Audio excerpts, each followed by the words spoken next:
Good evening.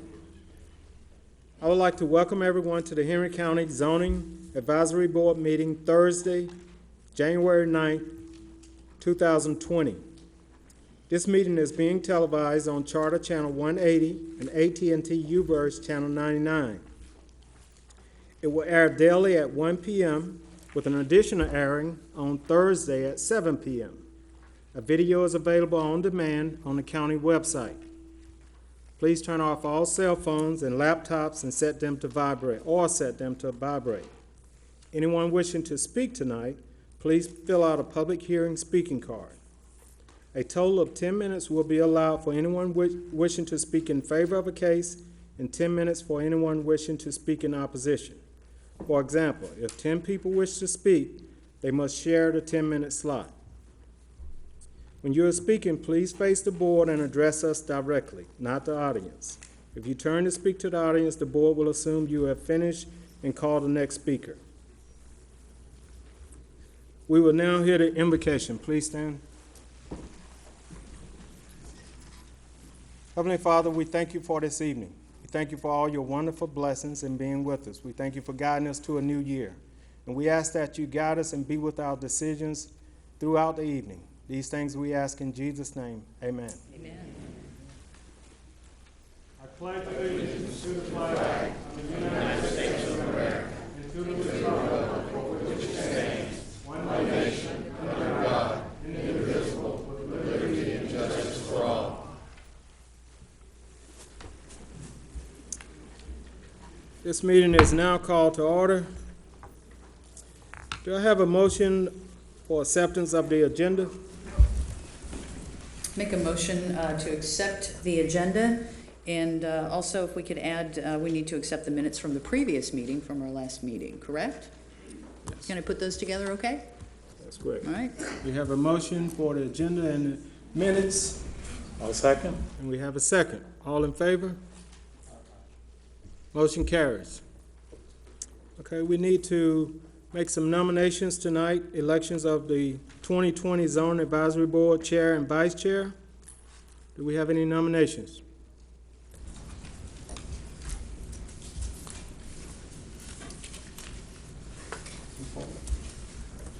Mr. Peterson, can I get a nomination from you, please? Nomination for chair? Yes. Chair and vice chair, or just chair right now?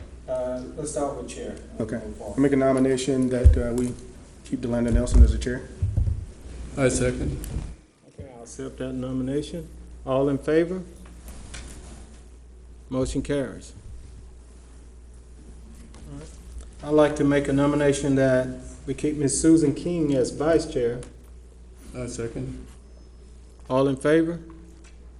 Motion carries. Okay. I'd like to make a motion that we nominate Mr. Stacy Jordan as Secretary. Second. It's been second. All in favor? Motion carries.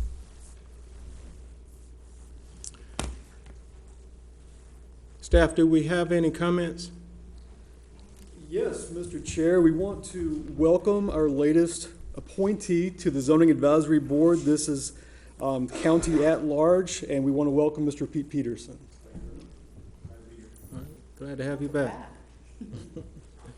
And then also, Mr. Chair, we want to be sure that we go with our revised agenda and approve minutes from our November meetings. Okay. All right. And that's all the comments. Okay. So that concludes staff recommendation. We'd like to move forward with the first case.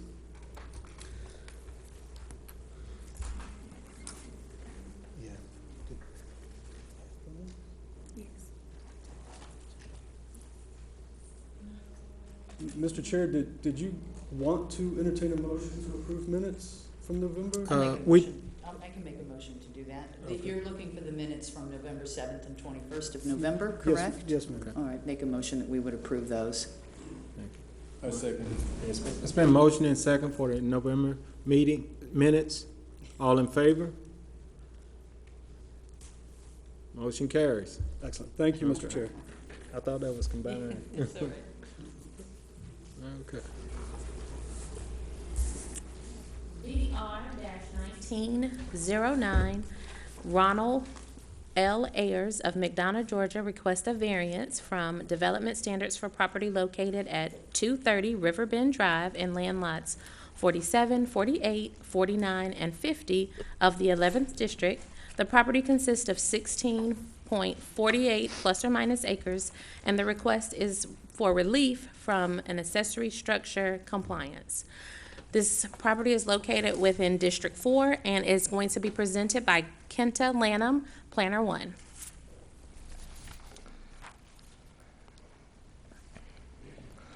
Good evening, Chair and Board members. Good evening. The variance request in front of you is for property located at 230 Riverbend Drive.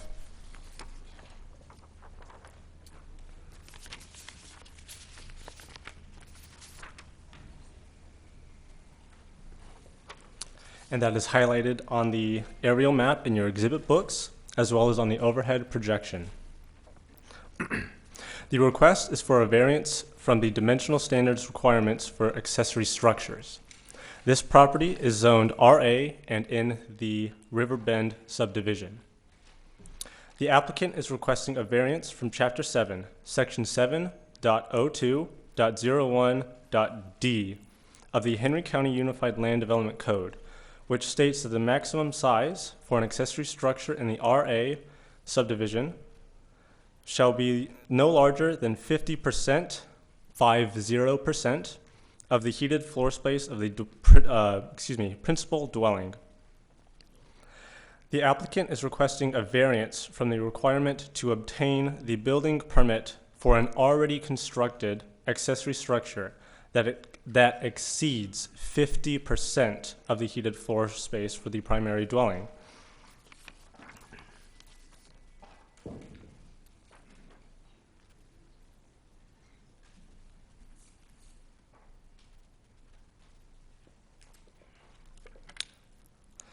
According to the tax assessor's website, the heated space of the principal dwelling is 1,595 square feet.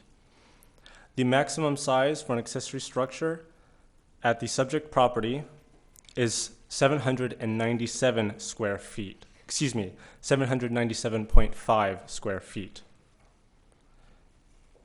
which is 50% of the heated floor space of the principal dwelling as required by the ULDC Chapter 7, Section 70201D.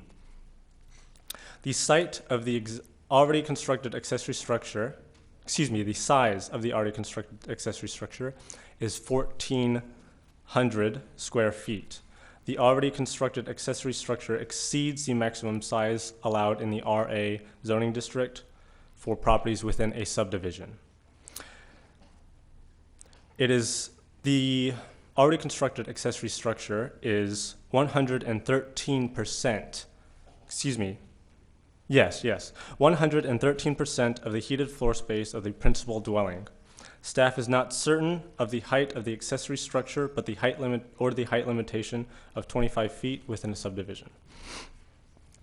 There are two existing accessory structures in the front yard of the subject property illustrated on the site plan, one of which is the 1,440 square foot metal barn. That accessory structure is right here.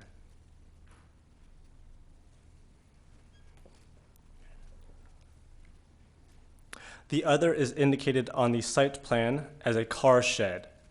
Both are located in the front yard of the principal structure, which is not allowed in the subdivision without a variance. Additionally, the 1,440 square foot metal barn is entirely encroaching into the front yard setback, which would also require a variance. The extraordinary and exceptional conditions pertaining to the size, shape, or topography of the subject property is that a portion of the subject property is located in a flood hazard zone. The subject property also appears to have relatively steep slopes to the side and rear yards of the principal structure. The variance would not be in harmony with the purpose and intent of Section 11.02.00. Variances are intended to provide relief from undue from undue hardship. The development of the area between the right-of-way and the front setback line does not appear to be necessary given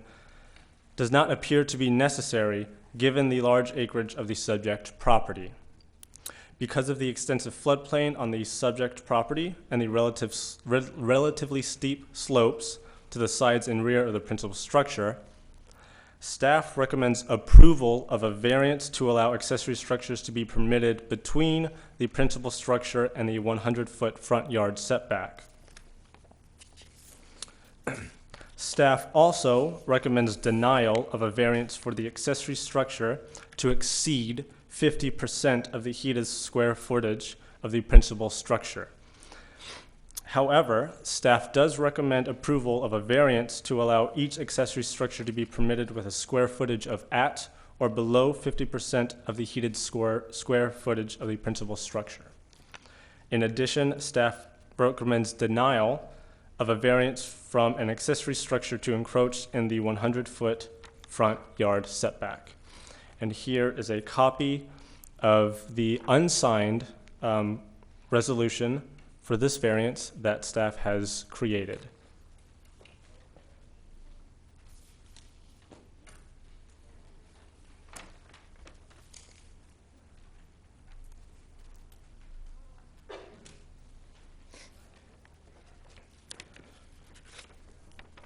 Thank you, and I will be happy to answer any questions that you may have. Thank you. Does the board have questions for staff? Okay, let's start with Mr. Richard and work our way down this way. Okay, this property is zoned RA, residential agricultural. Now, if a piece of property was zoned RA, which much of Henry County still is, that was not part of a platted subdivision, what size accessory structures could you put in an RA zone piece of property, say that's over 3 acres, because I think 3 acres or more is considered to be a farm or an agricultural use.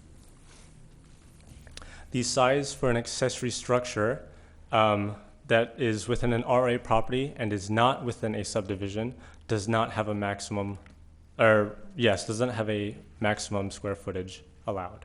All right, so you could put large barns or silos in a RA zone property as long as it's more than 3 acres and outside of a subdivision. Is that correct? That is correct. Okay. I think that's all for now. Okay, Mr. Carmichael. Could you please explain for me something I read in code that indicates that outside storage involving machinery and equipment is permissible only in the RA zoning district, not within a subdivision? I would actually like to request staff's aid in that. Mr. Carmichael, that is a provision of the code. It says that outside storage is permissible in that circumstance as long as it can't be seen from the public right-of-way. And outside storage of equipment is typically for material that is not stored under a shelter. And it could conceivably actually be a vehicle or orderly stacked material and so forth. I'm not aware that there is outside storage per se on the subject property, but you are correct, Mr. Carmichael. Okay. Also, I think you indicated that this land is within a platted subdivision. Do we know when the subdivision was established? And was the structure there at the time the subdivision was established? And Mr. Carmichael, it's my understanding that this subdivision was platted on or around 1981, and I'm not aware that any of the structures were existing at the time that the subdivision was platted. If it was there prior to the subdivision being platted, would the structure have been grandfathered? No, sir, I don't think so. We had a case that was similar to this in District 3, where there was a pre-existing accessory structure, and the rather large lot was carved up into house lots, and the accessory structure was sitting by itself, and the new owner wished to keep it, and they were required to come in for a variance. In the event the applicant's request is denied, what does he have to do in terms of that structure? And I believe staff can correct me if I'm wrong. Yes, sir. If this request is denied, then the accessory structure would have to be removed. And I'd like to take the opportunity to say that the applicant would have a 30-day period of time to appeal this to the Board of Commissioners. But if the request is denied, the building would have to be removed. Okay. I think that's all the questions I have for now. Okay. Anyone else? Mr. Van. If this was not in a subdivision and was just regular RA, what would the setback requirement be? I would like to ask for staff's assistance in this. So, Mr. Beam, the setback for an accessory structure is typically 10 feet to the side and the rear. However, accessory structures are typically required to be in the side or the rear. So the section of the code that addresses accessory structures specifically doesn't say. So we would fall back on the front yard setback for the zoning district, and in the RA zoning district, it's 75 feet. However, when this subdivision was platted, it was platted with a front yard setback of 100 feet. Okay. Anyone else? I do. Is this an HOA community, or are there any covenants that the property owner would have to abide by? Do you know? Ms. King, there are covenants, and I do not recall at this time if there's a functioning HOA, and that may be a better question for the applicant. Mr. Richard. I think actually this subdivision was probably started prior to 1981, and it was set out to be a very low density, somewhat agricultural, type of situation where people could build houses on anywhere from 3 acres to 15 or 20 acres, and so it's a little bit different than many of the subdivisions being built today. I have one question for, anything else, Ms. King? I have one question for staff now. How did we get this, how did this variance come before us? And I believe, and I think staff can assist me in this, that it was reported to code enforcement. Is that correct? That's my understanding, but we can also get clarification from the applicant about that. All right, thank you. Anyone else? But just one final question. Okay. How long has the county known that this structure was there? I believe the applicant would be able to answer that question, given that if code enforcement provided a violation, I'm sure that date would be provided on that violation. I think that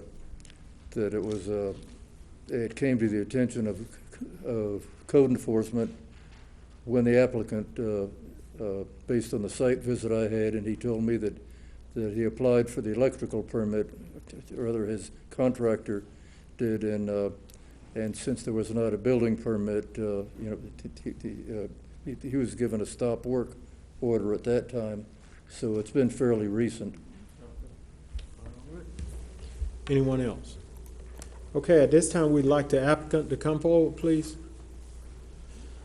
Please state your name and address for the record. Please come forward, sir. Yeah, right here.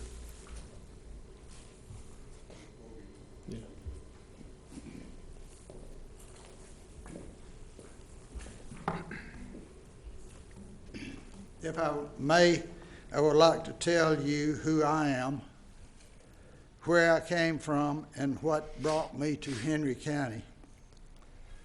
My name is Ronald Ayers. I was born and raised in Northeast Georgia in the county of Hart.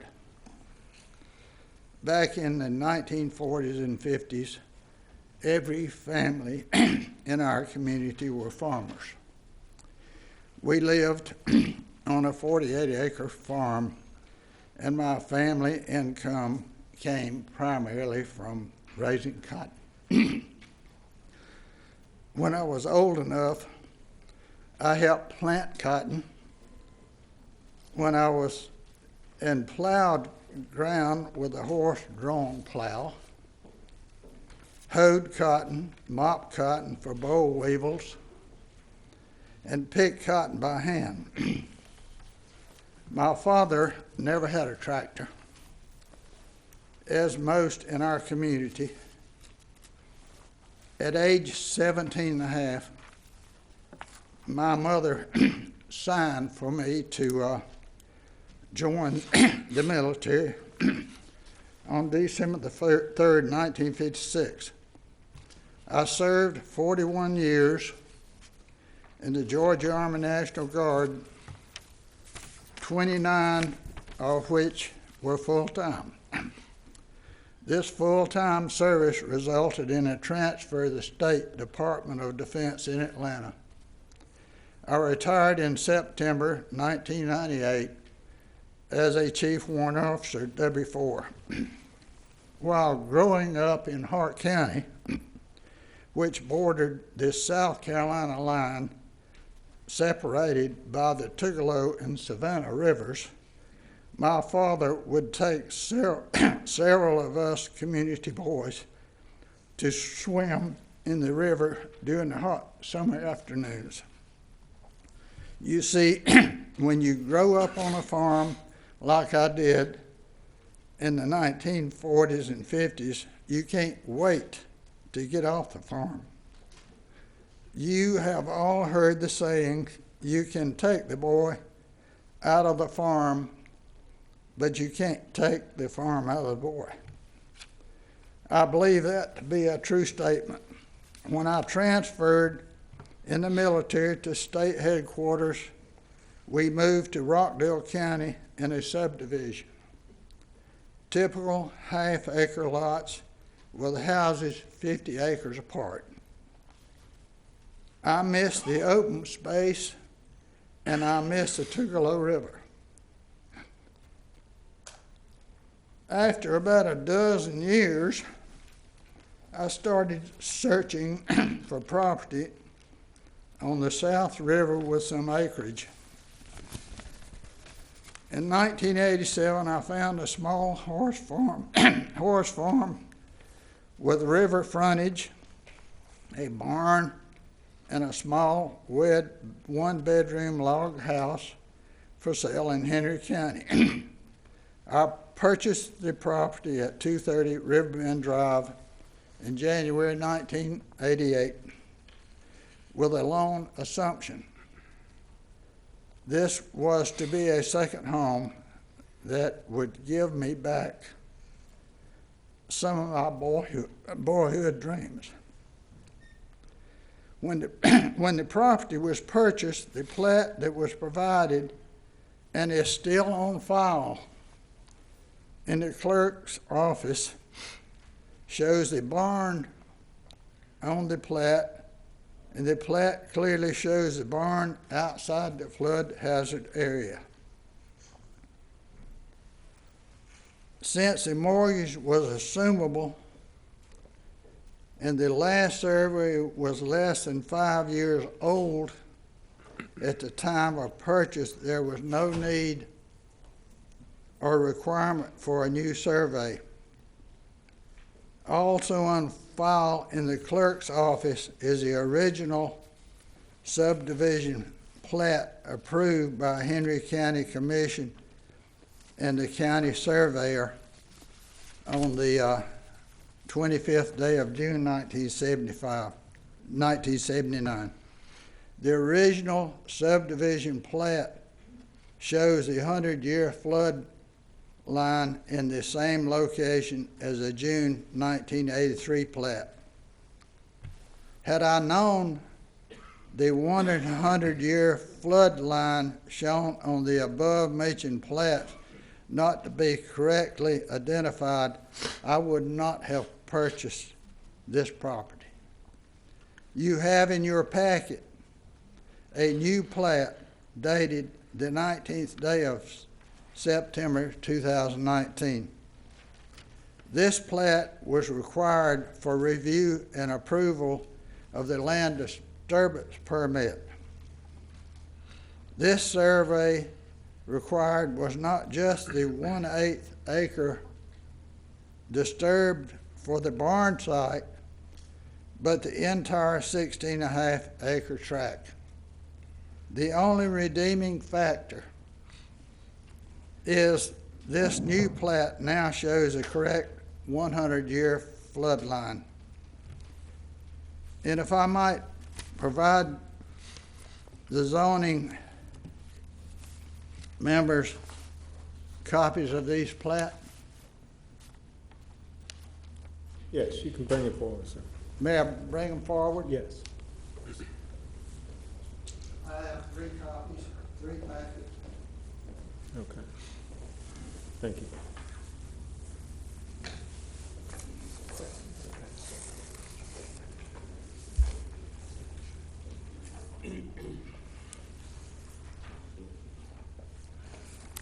These plats showed the flood line well beyond the existing barn.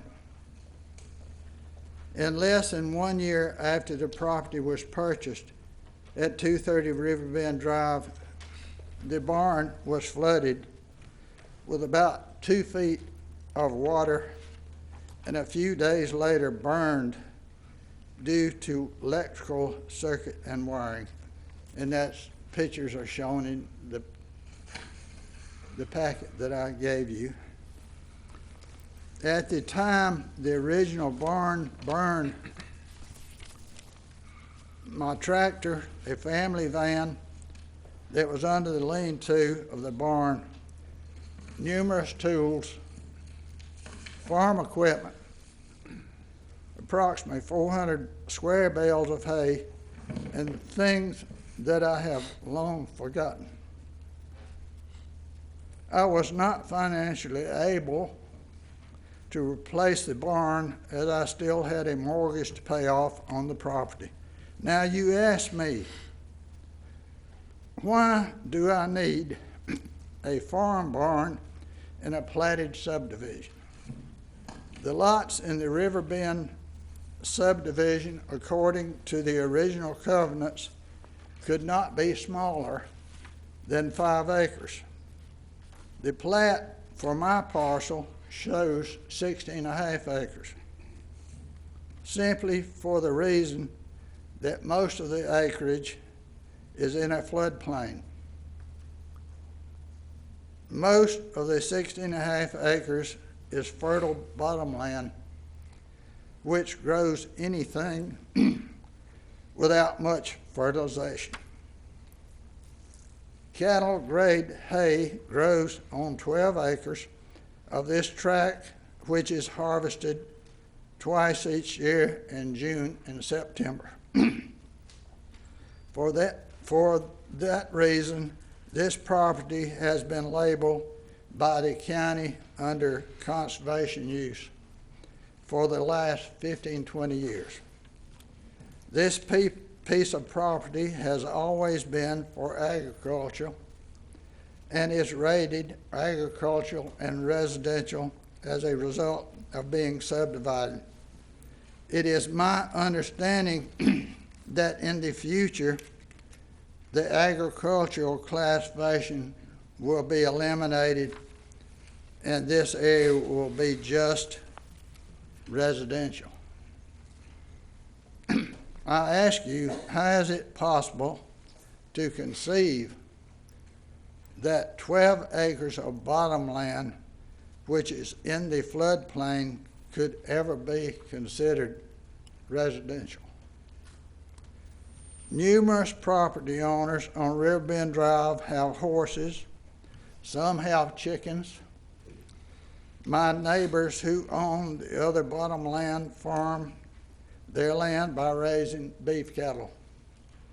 My next door neighbor, as we speak, has 17 head of beef cattle right across the fence from me. Most everyone has a barn. After my barn burned in 1988, I purchased a used tractor, and you have in your packet to show the flooding of the original barn and after it burned. After the barn burned in 1988, I purchased a used tractor, a 10 by 20 storage building, and carport cover for the tractor. These structures were placed at an elevation of about 3 feet higher than the burned barn. These structures also eventually began to flood to some degree. You never knew how much water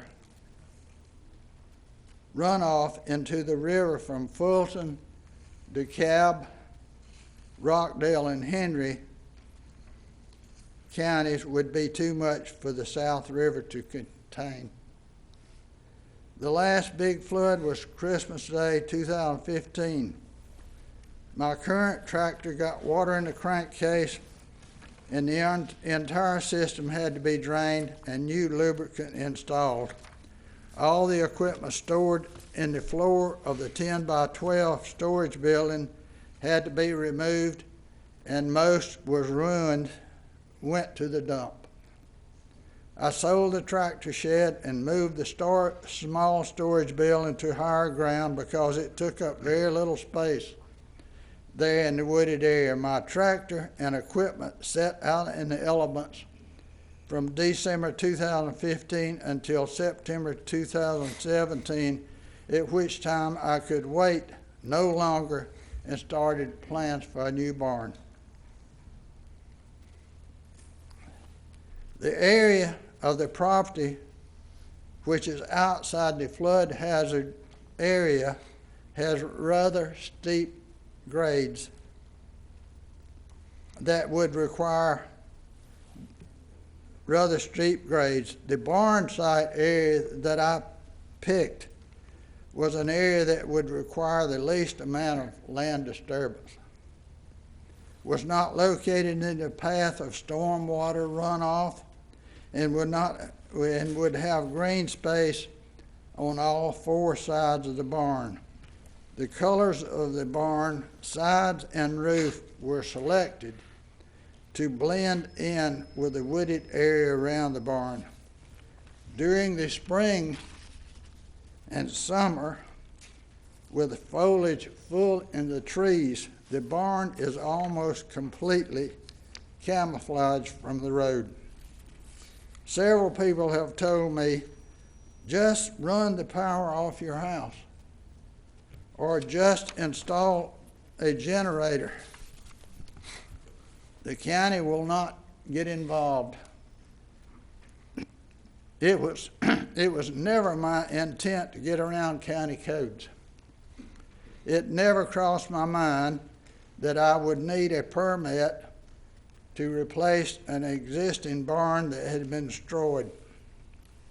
I had to make a move to keep my property from being ruined by setting out in the elements. I guess this approach comes from the fact that I have worked for what I have, and from the military code, protect your equipment. It could save your life. I have an appreciation for regulations and codes.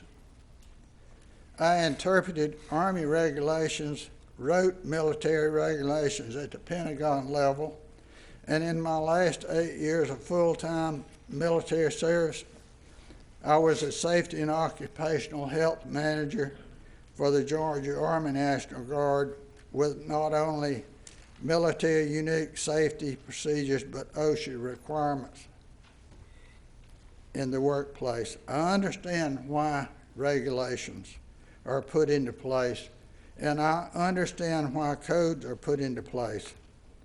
These are the rules. However, there are always exceptions to the rules. That's where we are here tonight, to ask for an exception to the rule. I was made aware after the fact that the code limits an accessory building from being no larger than 50% of the heated floor space of the primary dwelling. Accessory buildings must have 100 foot of setback from the main road in front of the property.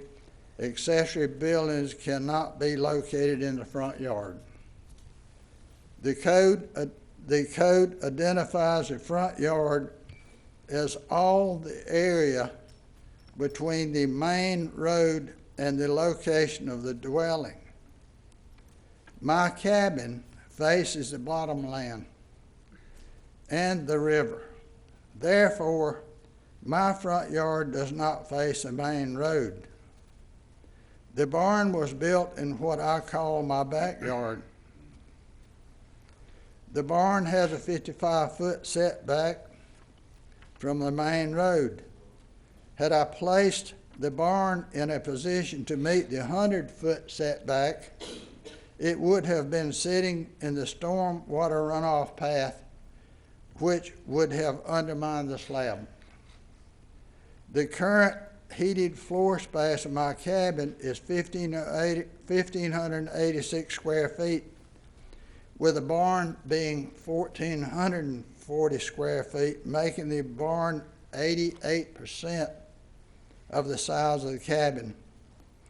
My house, built in 1980, is probably the smallest house in the entire subdivision. This property may be a platted subdivision, but in reality, it's a small farm. That is what I bought it for, and that is what it is to me to this day. The fact is, I need more storage space than I need living space. Ladies and gentlemen of the advisory board and Henry County employees, I would like to say that I have run the gauntlet of every requirement imposed by the county to obtain this building permit. Number one, the Office for Application for the Land Disturbance Plan, 3 visits. Number two, the inspection for approval of the Land Disturbance Plan, 1 visit. Number three, the Planning and Zoning Department pre-application meeting and application submittal, 3 visits. The Appraisal and Special Assessments Office, 1 visit. The Clerk of Superior Court's Office, 1 visit.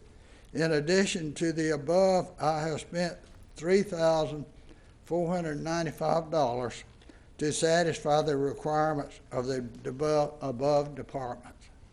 Not to mention the untold hours of research required to put the events of the last 32 years into perspective to support my request for this permit. To you, my fellow Henry County citizens, I would hope that I have provided adequate information for you to make a comfortable decision to grant this variance, and I thank you. Does anyone have a question? Thank you, Mr. Ayers. Does the board have questions for the applicant? Mr. Carmichael? First, Mr. Ayers, I'd like to thank you for your service. As I understand the information you just presented, is that your home was originally built in 1980. That's right. You purchased a home in the property in 1988. That's right. At the time you purchased the property in 1988, was there a barn on the property? Yes, and that's in the packet I provided you. Okay. the And plat. is that the barn that burned down? Yes, Okay. And the replacement structure, is it essentially the same size as the previous barn? yes, it is.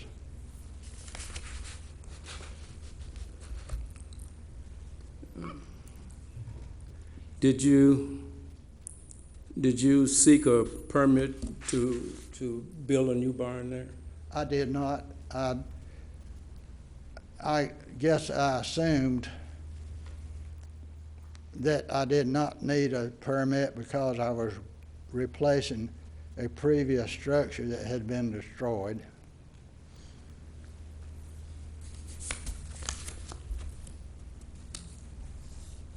Okay, I don't have any further questions. Okay. Any additional questions? Mr. Richard?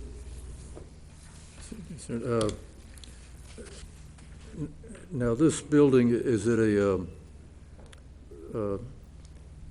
is this a prefab building, like a, say like a metal building, one of these buildings that come as a kit? And was this put together by a contractor that you hired, or did you do it yourself? I was a contractor, but it was built by Carolina Carports.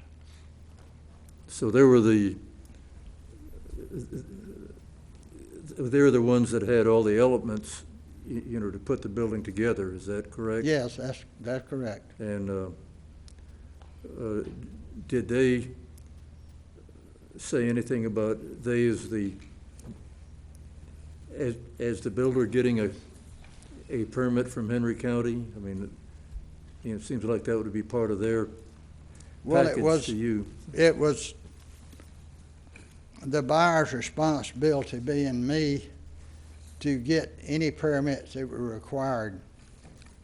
Carolina Carports has a license to build in Georgia and Henry County.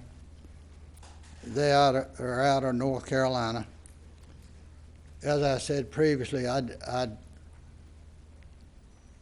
thought that since I was replacing a previous structure was on the property at the time I bought the property, that I would not need a permit, and I guess that was my error, but that was my assumption.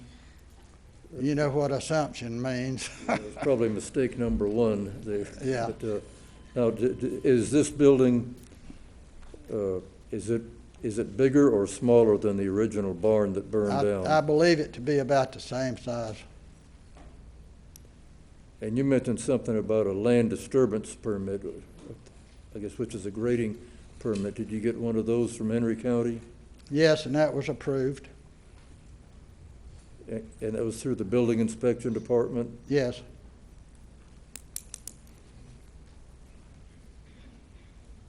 I don't have any more right now. Okay. Any additional questions? I do. Yes. Do you know when code enforcement came out, Mr. Ayers, what they cited you for? I'm assuming you went to Superior Court because code enforcement wrote you up for a violation. Do you know what that violation was? Not Superior Court. It's just when I applied when my electrician went to get a permit for his electrical, they told him that, well, this barn is not on the plat that's in the assessor's office, and we can't grant you a permit for the electrical you've installed in the barn.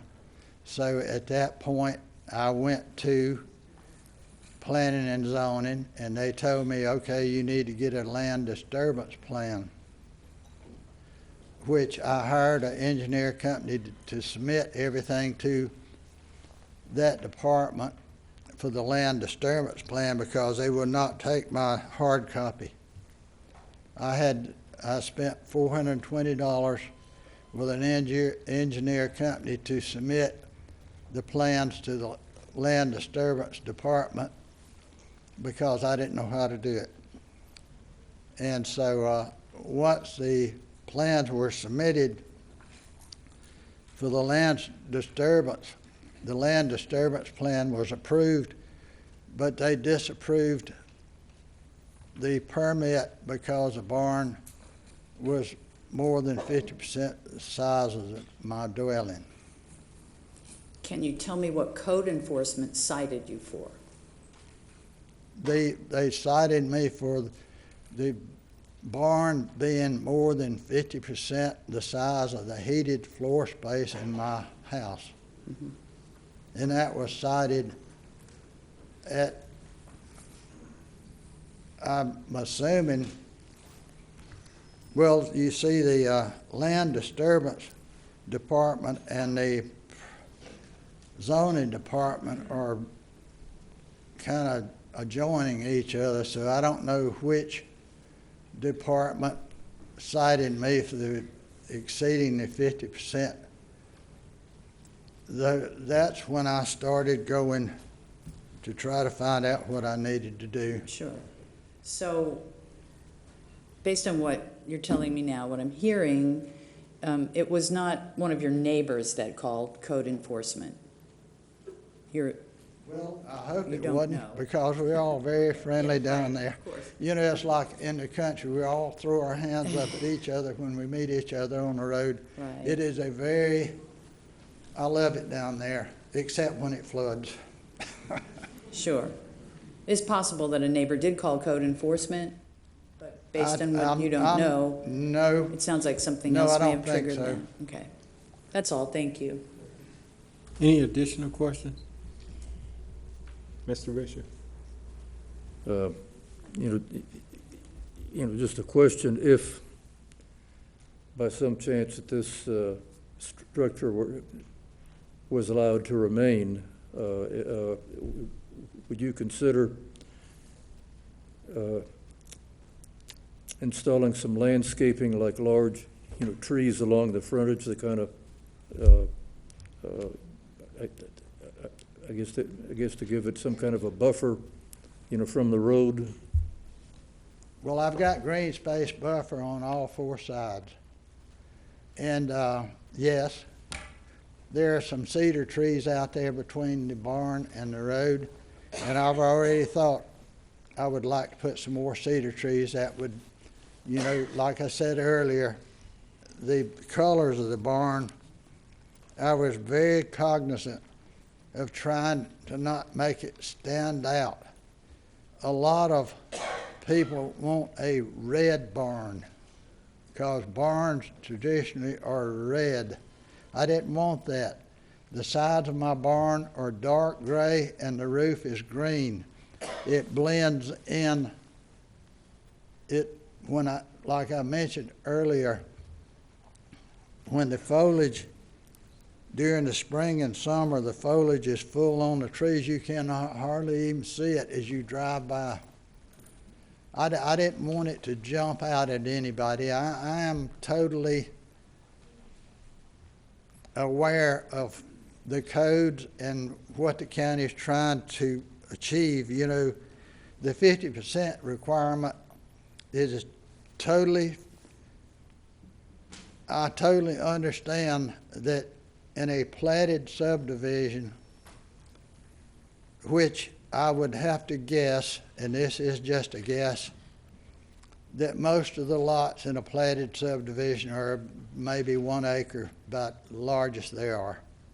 You don't want a barn, an accessory building, to be larger than your house. It would offend your neighbors. But I'm on 16.5 acres. I'm on a little farm.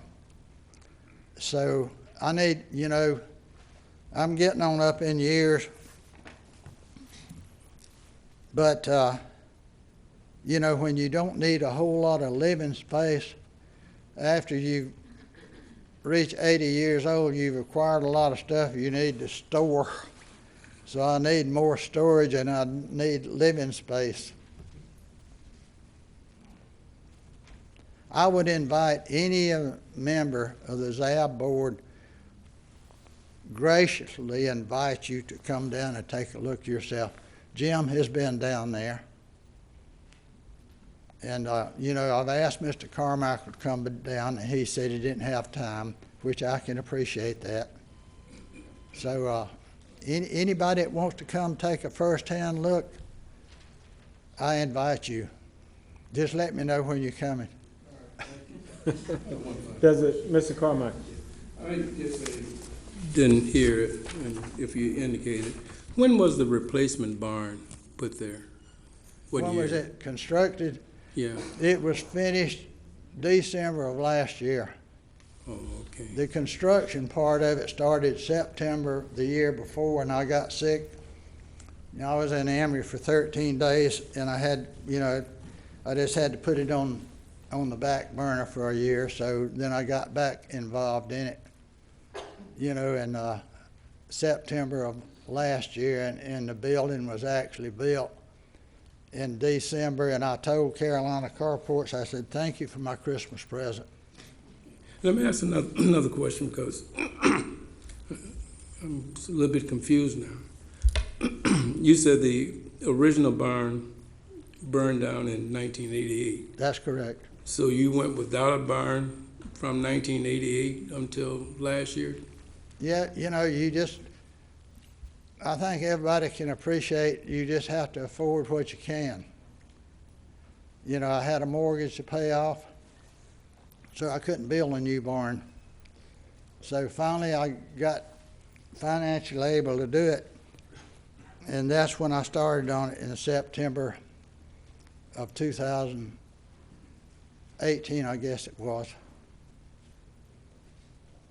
I have placed this barn, if you will look at the current plat that I had to have the property replatted, if you will look at that plat and you'll look at the topographical area of the area behind my house, it's very steep. I put the barn, the current barn, the new barn that we're talking about, in an area that was the most level, was out of the stormwater runoff path, and would require the least amount of land disturbance. You see, back in the day I was a staff sergeant in the combat engineer, so I know about drainage and stuff like that. Thank you. Okay, thank you. Mr. Richard? Let's see, how much heavy equipment or farm equipment do you have that would require a barn of that size? Most of it sitting out in the weather. I didn't want to move it in there because I didn't have any electricity. I couldn't, you know, see how to move stuff around. Bush hogs, root rags, front end buckets. I've got 2 tractors, of which only one of them are in the barn right now. I'm just trying to move all of my equipment back in the barn, but I didn't want to do that until we could get this resolved.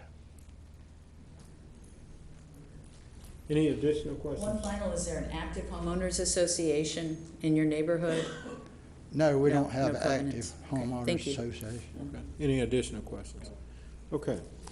Thank you very much, Mr. Harris. Well, thank you, zoning Okay. recommendation committee, thank you very much. All right, we may be calling you back, I'm not sure. At this time, we'd like to allot 10 minutes for anyone wishing to speak in favor of this case. Anyone wishing to speak in favor? Please come forward, state your name and address for the record. Hello, Barbara Hoffert, 145 Concord Terrace, McDonough, Georgia. I have a former neighbor, and I mean right next door to me, that had moved to Riverbend. But I would like to support this gentleman. It's time that us older citizens don't get tossed around. I mean, by laws that are laws upon laws upon laws upon laws. He's lived there most of his adult life. And he's just replacing something. I think he should be allowed to do it. I support him. Thank you. Thank you very much. Okay. Anyone else wishing to speak in favor of this case? Okay, if no one's coming forward, we'd like to allot 10 minutes for anyone wishing to speak in opposition of the case. Okay. Does the board have additional questions for the applicant or staff? I guess I want to revisit one of my original questions to the staff.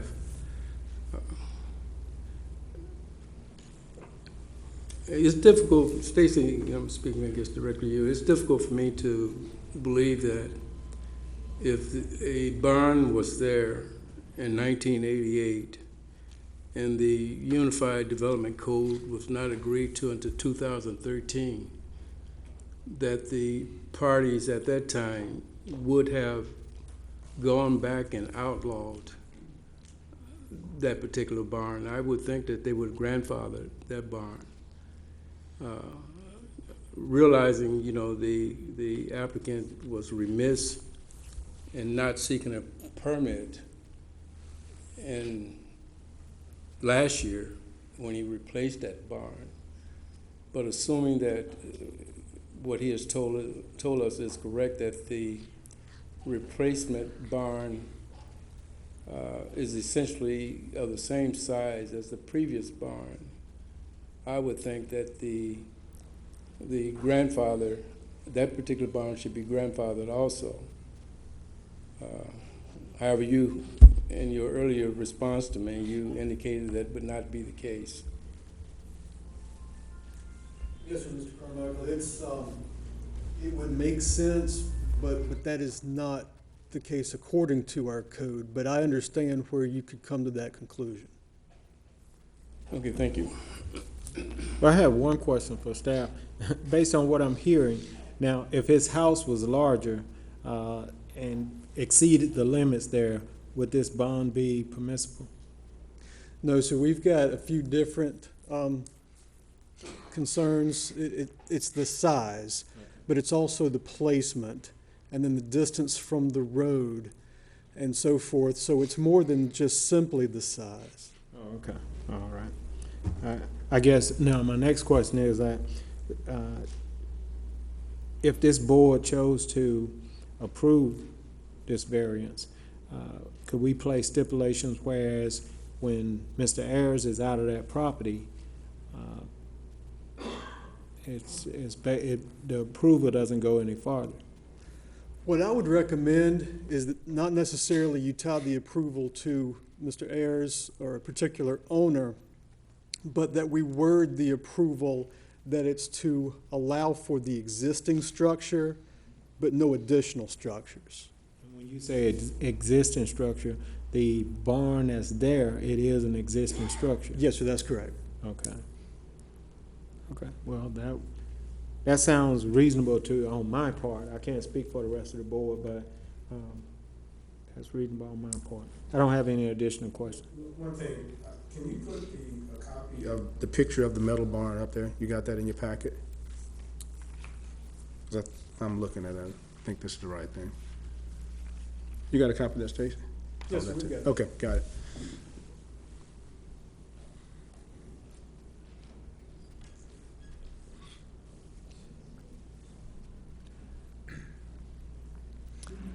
On the overhead projection, the picture of the barn, the view of the metal barn, is the bottom right picture. Can we zoom in on that one? That. And just, yeah, there you go.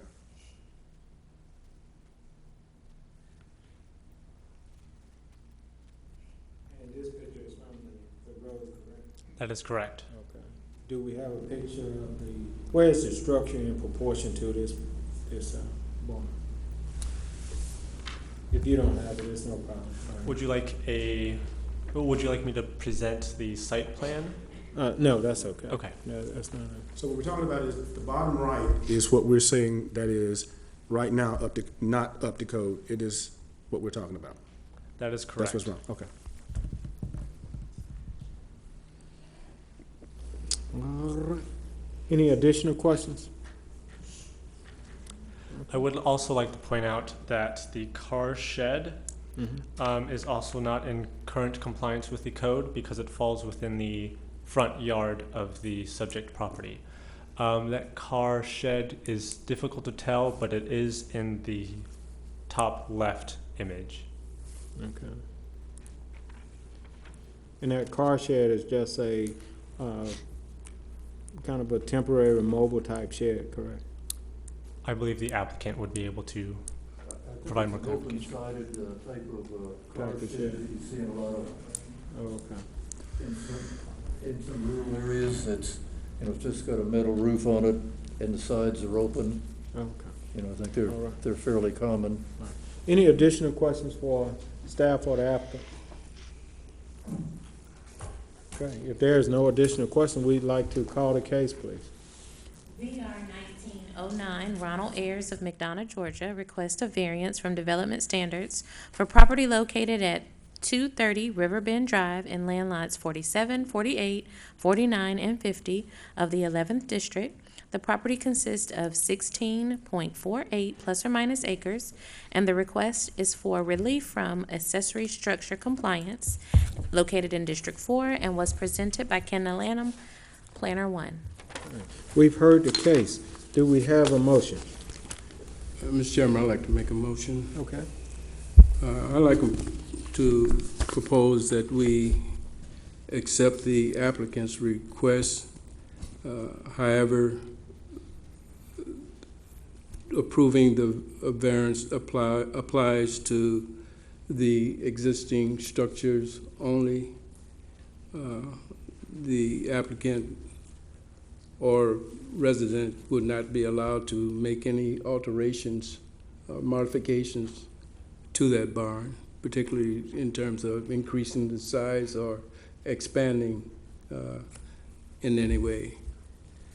I also propose that we require the applicant to install additional landscaping so that the barn is not visible from the street. We have a motion. Do we have a second? Second. Okay. Any discussion? My discussion is that in that motion, we mentioned that there's no additional structure to it, but will he be allowed to obtain a permit and provide electricity to that structure? So long as the variance is fine. Okay, all right. We have a motion and a second. All in favor? Motion carries. Thank you. Call the next case, please. COMP AM 1913, Jerry Greer of Hampton, Georgia, requests an amendment to the comprehensive plan for property located at 1018 Hampton Locust Grove Road in land lot 178 of the 3rd District.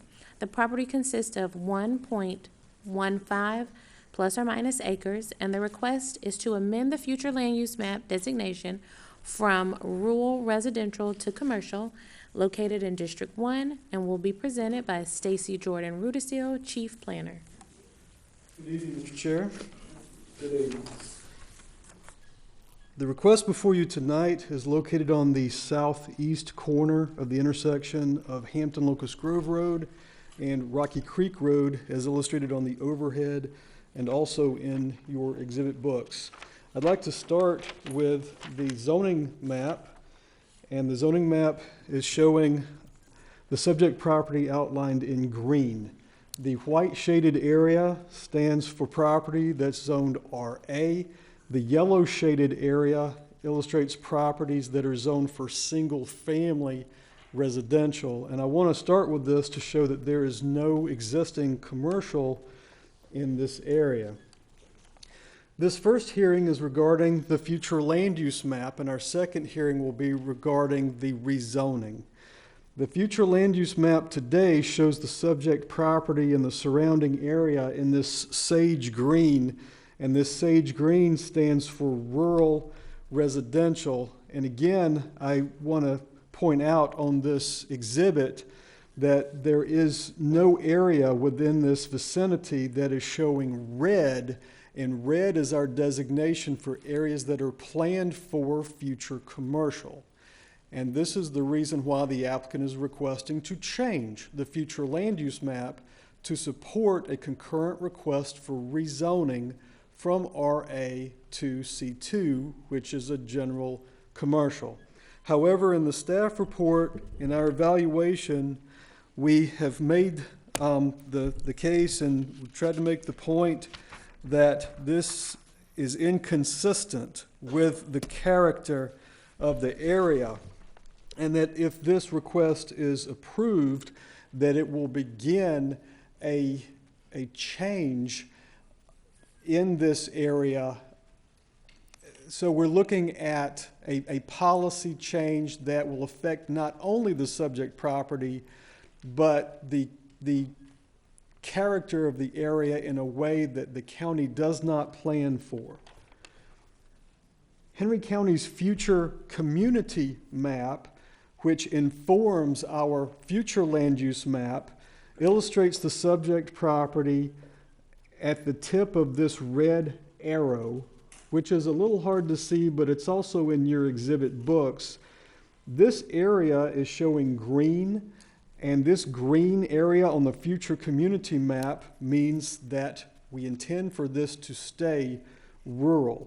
And so therefore, a change in the future land use map designation is not supported. And so staff does recommend denial of the applicant's request. Thank you, Stacy. Does the board have questions for staff? Okay. No questions. We'd like to call the applicant forward, please. Please state your name and address for the record. Jerry M. Greer. I reside at 863 Rocky Creek Road, Hampton, which is just a short distance from this piece of property which I own, and I'm requesting rezoning of it. I guess start with, it is kind of difficult to separate the two, meaning what I'm requesting to do on the property and the reasons why. I've got a quagmire that is developed and not by my own making, and it had more to do with the county, and I'll be happy to try to explain that to you. I might, I assume I can lay this over. Yes, sir, please do. Upside down, well, I'm sorry. Okay. This is your current zoning map of the county. I developed this subdivision beginning in, I guess the mid-1990s. It's zoned R1, Turner Creek, very nice development. This piece of property here, by the way, is zoned R4.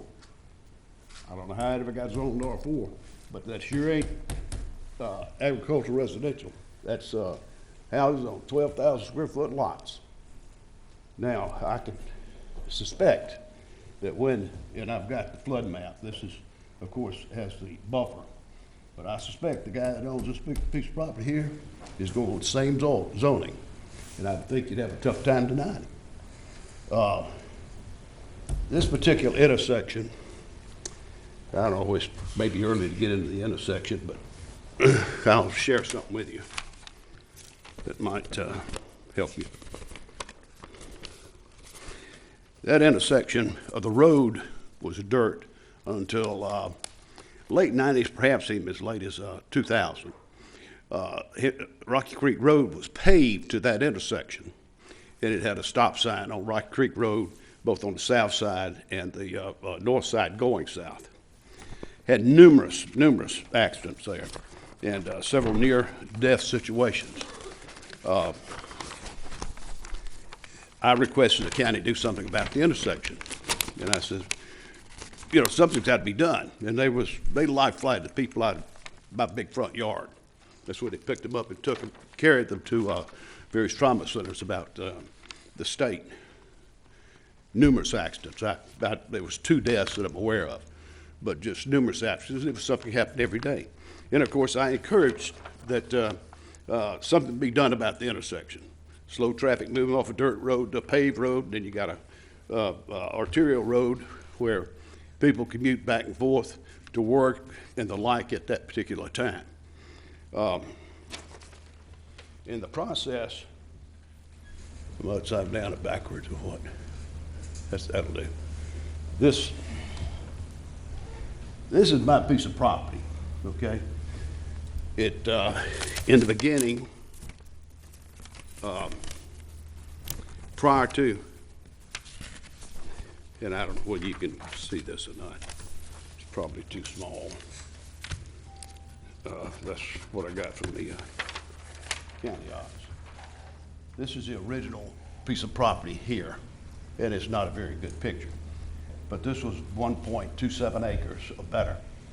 It met all the county setbacks for agricultural residential. I've owned the property since 1991 and have maintained it as best I could. The old house was a move-in of a 1950s built house from the airport with the previous owners having made an addition to it. I have spent numerous dollars on it, just maintaining it. When we first began, again, this is a dirt road. There's been 3 takings of that property. It began as I think a 40-foot right-of-way, which is now, had to give up right-of-way to make it a 60-foot right-of-way, which was fine for safety reasons. I live in that community. I own not only the house on this corner, I own the house on this corner as well. Across the road from it, just to give you some insight, the state of Georgia, Department of Transportation came and took my brother's farmland. Folks, I turned that off, believe it or not, before I came in here. Okay, I'm sorry. But they took, and I own the property on the northwest corner. I had a small piece there, but that, along with my brothers, they probably took, I'm guessing, probably 400 acres. Good farmland, but they were in the process of condemning and taking it. They were getting out of the dairy business. They're both blind, so it was probably in a roundabout way a blessing for everybody. But there's nothing to be done on that corner. The opposite corner across from this parcel, first of all, it took property the first time, which was just to pave. Next, we came back because, believe it or not, we started picking up a lot more traffic. Sun City Peachtree has probably got 2,000 houses in it, and it's just across the Spalding County line. All the little arterial roads coming in and feeding Rocky Creek Road and McIntosh Road or whatever it is, coming all the way in Henry County, just create a very high volume traffic situation. And Sun City traffic, if you may recall or not recall, there's a red barn at the corner of Rocky Creek Road and Highway 20 that's been 4-laned. That was done as a major thoroughfare to get people in and out of Sun City. People come off of I-75, they travel north. That's just become somewhat of a landmark, and that's on my sister's property, by the way.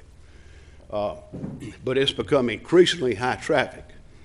And so, you had a lot of accidents. And I agreed to a second taking, where they came in and took additional property, bunches. The house that I have doesn't even meet the sideline. I'll put this up, that'll help some.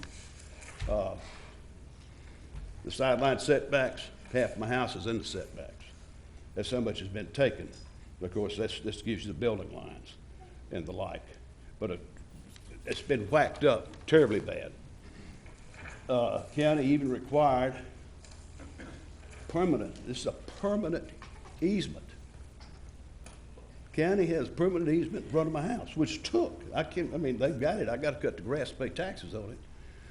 But the county took that because I assume they have plans to, once they rebuild the bridge over the Toddlaga just down from it, because the bridge was put in 1949, 1952. School buses could hardly pass on the thing. It's a very dangerous situation.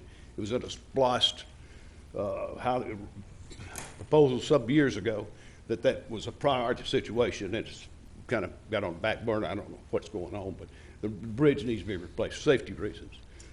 But when it does, I suspect, since this road widening that's been done, both on Hampton Locust Grove Road and on Rocky Creek Road, that, you're gonna start picking up some heavy truck traffic and the like, so it's gonna increase. There's no question about it, and it's increasing now. But in that process of taking, I can't come back and build a house under RA zoning, the house I've got there, since it's developed the way it has. The tenants have been at a very difficult time keeping tenants.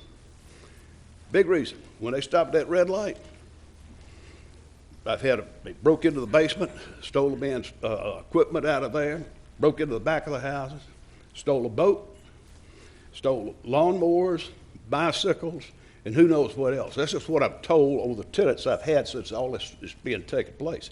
I can't attract a tenant. Plus, it doesn't conform to the RA zoning.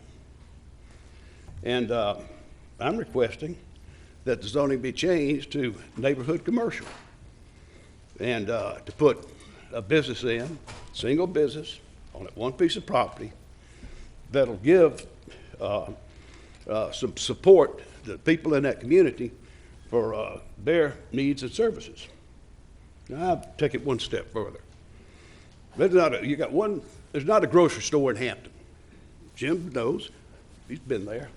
You know what you got there? A Dollar General and a Family Dollar store. That's the only place you can go get groceries. The people in Hampton have to go up to Clayton County or to Spalding County. On the west side of 75, you got one Publix. You go into a dollar store, their goods are discounted by a third to a half on milk and eggs and that sort of thing. They're pretty much in line with Publix. Publix doesn't want one there because they can't compete with them. They won't compete with them. They don't want one close to any site that they put one in. But people have got to eat. Dollar General, for example, they carry 1,000 items. If you go into a Publix, you take out the bakery, the deli, the produce department, and the butchered meats. You're basically down to a Dollar General and a Family Dollar store. People, and they have staples in there that people in those communities live on. The people in Hampton have been doing it for years and years and years, or having to spend God knows how much to get to a grocery store elsewhere. Then Henry County is losing tax dollars. But that community has nothing. The opposite corner that I have lends itself. I've got two people that have looked at it, wanting to put in service stations with a laundry and some sort of eatery on the other side. And it lends it that. The people need that in the community. You go into Hampton to get gas, you got to go inside, you got to pay inside. You can't even use a debit card or credit card at the pumps. They hadn't changed those things out. There is one service station in the entire Hampton area right in front of the racetrack where you can use a card. Why it's so antiquated, I don't know, but that's the way it is. The people have got to eat. They have to, the prices they charge for the gas. I'm just saying there's no competition, but the people in that community, that being me, my family, my neighbors, they need something. They need neighborhood commercial, something that can provide services for them and satisfy their needs. I can't build back. The old house has fallen in there, and it certainly doesn't lend itself to residential use. People not like to get the kids out there in the front yard and let somebody pick them up and haul them off. You can't even have a dog unless you chain it to a tree or fence it in, and the property is in deplorable condition. It's not worth saving. I have someone that's interested in acquiring the property, subject to rezoning, and that's what I'm here for, to get it zoned and to make the case that Rocky Creek Road, that agricultural community, needs to be served just like every other citizen in the county. Every other citizen. And it's not being served. You've got to drive from where I live. It's one supermarket, other than that one Publix, on Highway 20. To get to the supermarket, I could bypass Sam's Club. I have to go up in Henry County to Hudson Bridge Road to Kroger. That's how far it is on the west side of 75. And to get across 75 to a grocery store, depending on when you go, but it's prohibitive almost. The traffic has gotten that bad. So we're not served in that community. And this is an opportunity to do something about it. And in the house that I've got, with all the condemnations, what's been taken, I can't go back, tear it down, and put something else on it. I can't even get the setbacks that's required. But changing it to the commercial, where I can put a single-use business in there that can serve that community. It's going to be a small box discount retailer. That's what it's going to amount to.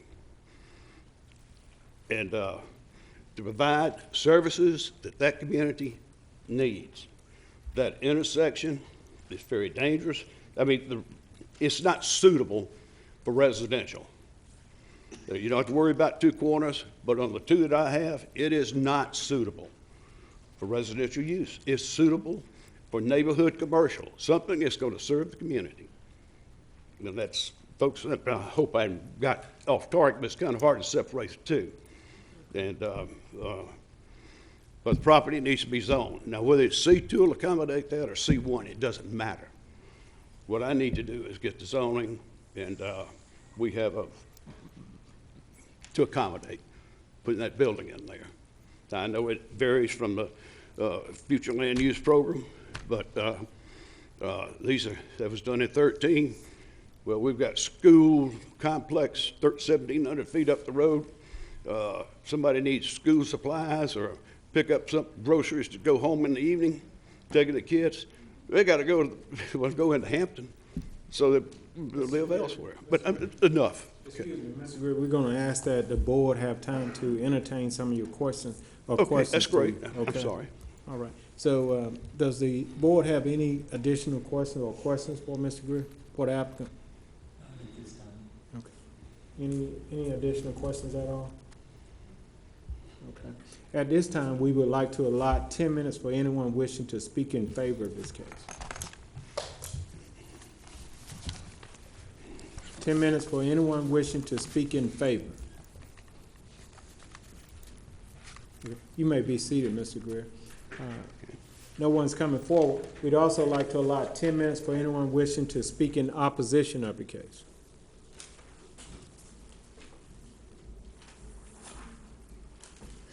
Please state your name and address for the record.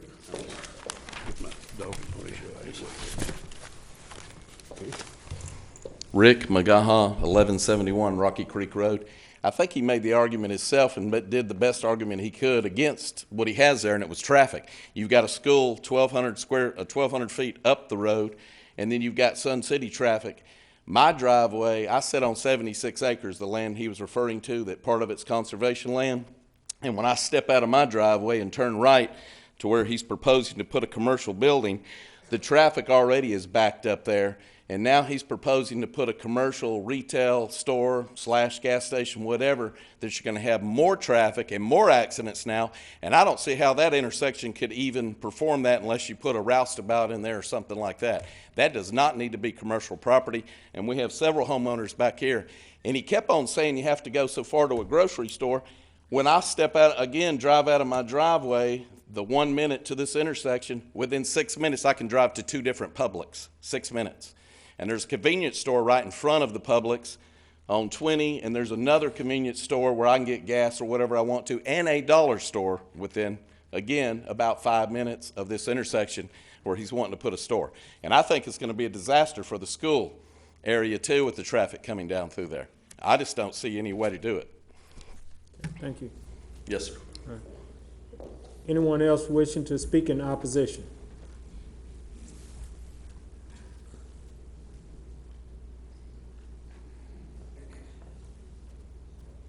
My name is Rex Butler, 1200 Rocky Creek Road.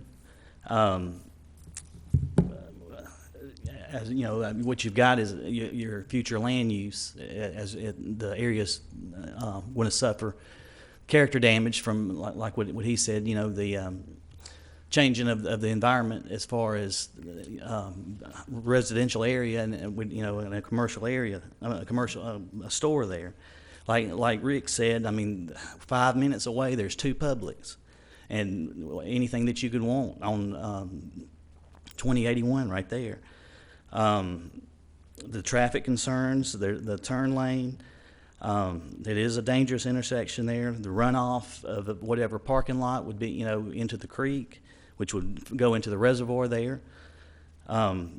Crime, I don't see where we've not had any issues with crime in the area. It's a quiet little community that I've been there since 1988. I've raised my family there. When people come by, this is a piece of the country, Also, as far as being able to attract tenants, I mean, there's been no updates to either one of those houses that he owns in 20 years. And up until the road was paved, the washing machine drained out into the road. So, there was a tree that was just begging to fall onto the house that just one of his tenants, cut it down for him. So there's been no updates or any improvements to the property that would attract the tenants. I saw where the Mr. Ayers with the barn. You wanted to plant trees in front of a beautiful barn, but you got his place is really the eyesore of the community. So I'm strongly opposed to it because it would mainly change the character of our area. Thank you. Anyone else wishing to speak in opposition?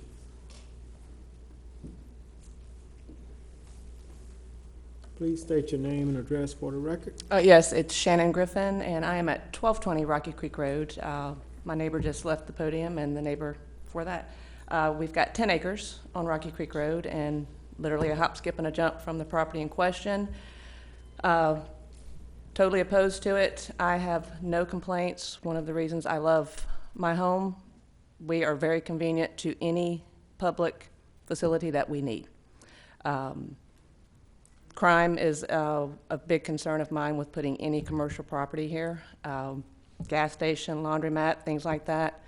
We all know what that attracts. And the house adjacent to that property, I can't even imagine that being my neighbor. He proposed, a 10-foot privacy fence, but requesting an additional 20-foot buffer, an additional 25-foot for the impervious land. I don't even see how that could be an option. And again, we're in a nice rural area. Why I personally moved there.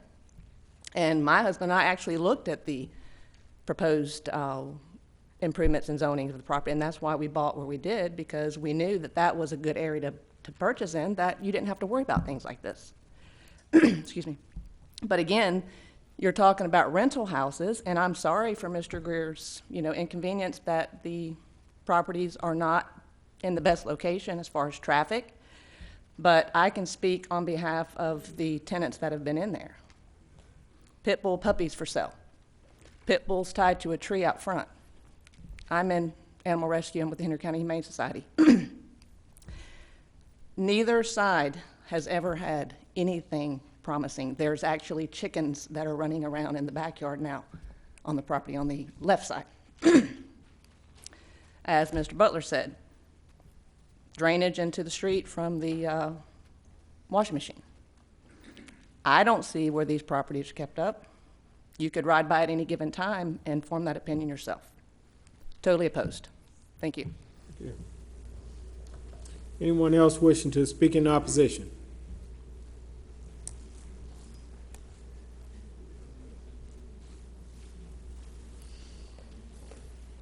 Hello, Barbara Hoffert, 145 Concord Terrace, McDonough, Georgia. I have friends that live in Hampton. I have friends all over Henry County. I drive these roads. Last thing we need is another convenience store. Truly, there's more coming. I know. I've been to these meetings. I live in one of the areas that's a disaster now. It's getting worse. There's trash, crime. Yeah, there's no end in sight. I can't stop that because I've been to meetings already where it's like, that's the future. That's my future. It doesn't have to be their future. I support the denial. Thank you. Anyone else wishing to speak in opposition? Let him form a line. If you want to come up, just come up and look. Hey, my name is Charles Tyson. I live at 100 Robson Trail, just off of Kellytown Road. The thing I wanted to point out is, first thing I want to second the argument that the person asking for this application has actually argued against themselves. I agree that when it becomes commercial, there'd be more traffic entering and leaving that property onto the road, and would only increase accidents, certainly not reduce accidents. But the point I really wanted to come up here is I saw the map of the areas designated for rural within Henry County, and it's not a whole lot. Why would we reduce that by even a little bit more? Thank you.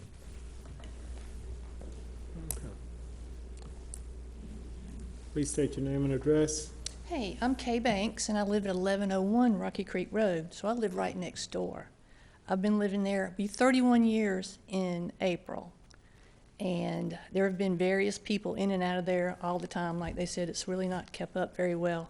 And I'm also concerned that when the road was widened and they took out some of the hill and put the intersection in, there was lots of accidents there. I've seen many of them myself. And when they did that, they had to actually take two houses across the road, Hampton Locust Grove Road. They wanted to widen the road, take out some of the hill, widen the road. When they did that, there were two houses across the street. There's a historical property house there's one house in between the house that Mr. Greer's talking about and the historical property. They had to take two houses, good houses, people had to move so that the road could be widened. My concern is, how can you build some commercial entity, whatever they're talking about, when there's a historical house just one house away from that?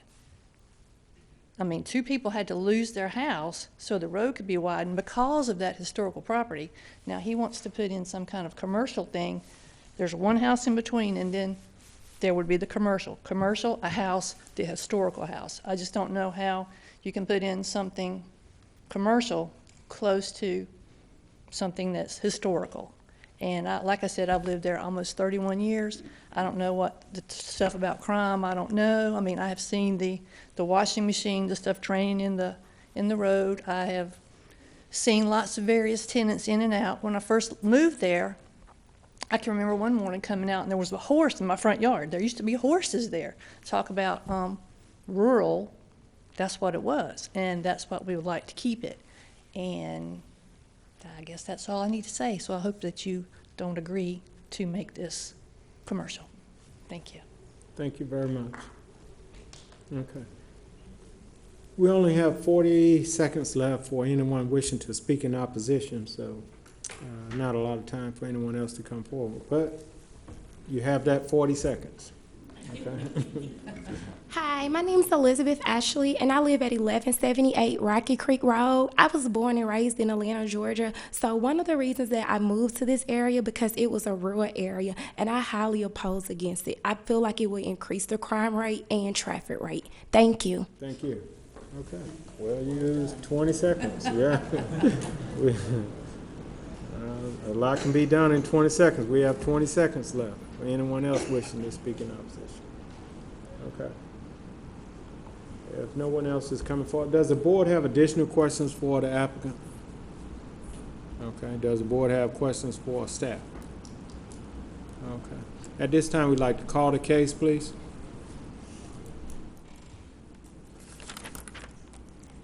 COMP AM 1913, Jerry Greer of Hampton, Georgia, requests an amendment to the comprehensive plan for property located at 1018 Hampton Locust Grove Road in land lot 178 of the 3rd District. The property consists of 1.15 plus or minus acres, and the request is to amend the future land use map designation from rural residential to commercial. The property is located within District 1 and was presented by Stacy Jordan Rudisil, Chief Planner. Okay. We've heard the case. Do we have a motion? Yes, Chairman, I'd like to make a motion. I would like to make a motion to deny the request for the change to the future land use map from rural residential to commercial. We have Have a motion, do we have a second? A second. Have a motion and a second. All in favor? 1, 2, 3. Motion carries. Okay. Call the next case, please. RZ 1924, Jerry Greer of Hampton, Georgia, requests a rezoning from RA Residential Agricultural to C2 General Commercial for property located at 1018 Hampton Locust Grove Road in land lots 178 of the 3rd District.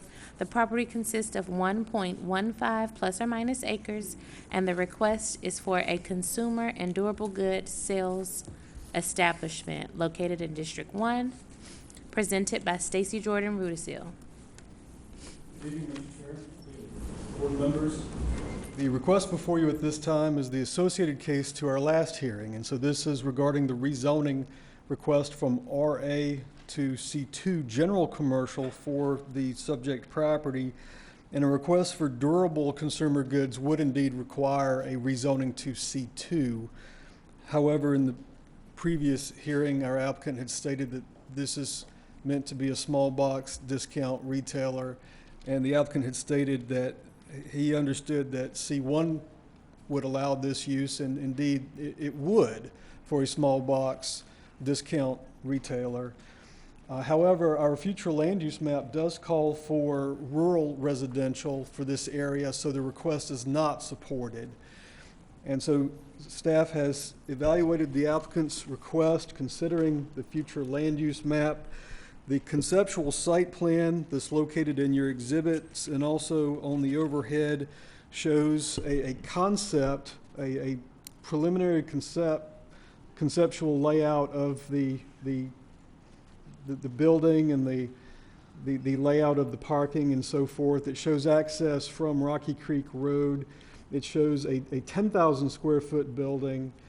It shows the building conforming with setback requirements per se of the C2 zoning district. However, there are residential neighbors, and there's a 40-foot buffer that's required by the code between a commercial establishment and property that's zoned for residential purpose.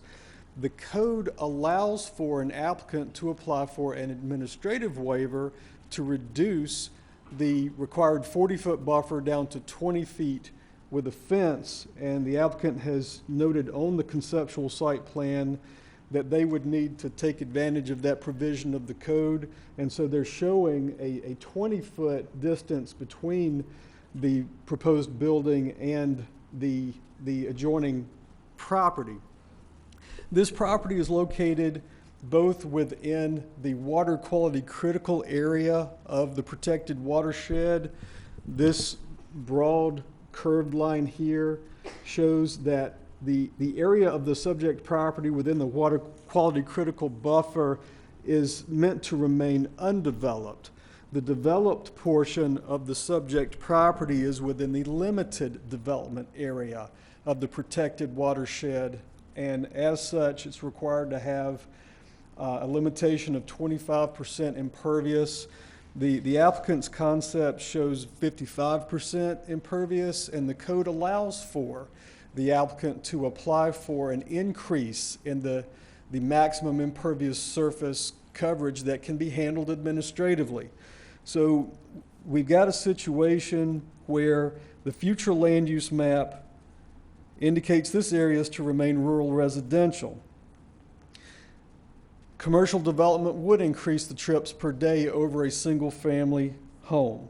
The size of the development and the layout of the development requires reducing the buffer that's otherwise required. And it requires increasing the impervious surface limitation, which is intended to protect the stormwater runoff, which indeed does make its way into a drinking water reservoir. And staff has noted that both of these waivers, which would be required to build in this fashion, could simply be handled administratively. So these zoning hearings, both at the Zoning Advisory Board and the Board of Commissioners, this is the only time that the public will have input into this procedure. Otherwise, these waivers can simply be handled by staff. And so we've noted these things, and we do recommend denial of the applicant's request. Okay. All right. Does the board have questions for staff? Okay. Mr. Carmack? Stacy, quick question. Since the board has already denied the applicant's request for the comprehensive change in the FLUM, the flume, aren't we now barred from granting his request to rezone that property to commercial? No, sir, I wouldn't characterize it like that. The previous hearing was regarding our policy guide, our future land use map, and this board has recommended that the Board of Commissioners deny that request.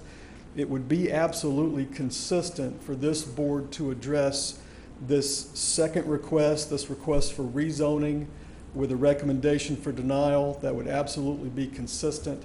However, through the course of this public hearing, if there's something that's compelling and this board was so minded to recommend approval of the applicant's request or perhaps another appropriate zoning, this board can do that if this board wishes to. Yes, sir.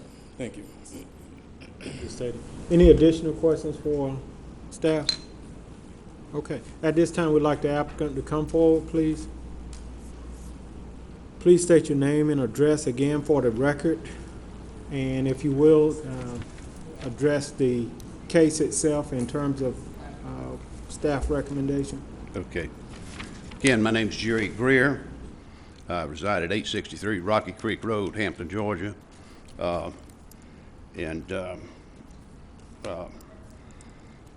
guess we'll start with what Stacy has here laid out. The surveyors brought in engineers and the like to deal with the various issues here. You'll notice that there's underground detention to take care of the impervious areas and to handle the runoff from the structures that's being built here. And I might add, sewer has been added, okay?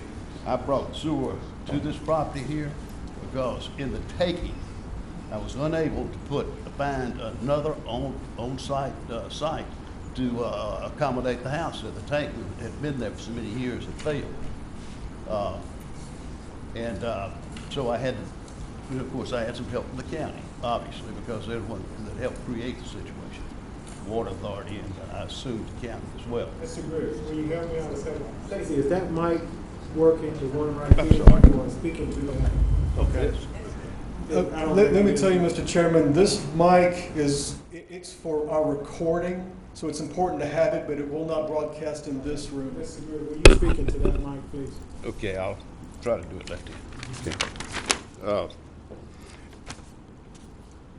But because of the taking of the property by the county on 3 different occasions to improve this roadway here. This was just a 2-lane road. It's now 3 lanes with decel lanes for traffic getting onto Rocky Creek Road. Here, we called on Mr. Simmons, it is, with the Henry County DOT. Came out. I've got 3 curb cuts on this property. Here, there's one here, and the one here. They, with his recommendations and with a traffic study, this was the most desirable place to put that. They're able to back cars up, waiting to turn here at this red light intersection, okay? Back 100 feet before you get to this issue here. And to them, there's not an issue with the traffic problem, getting in and out, the ingress and egress.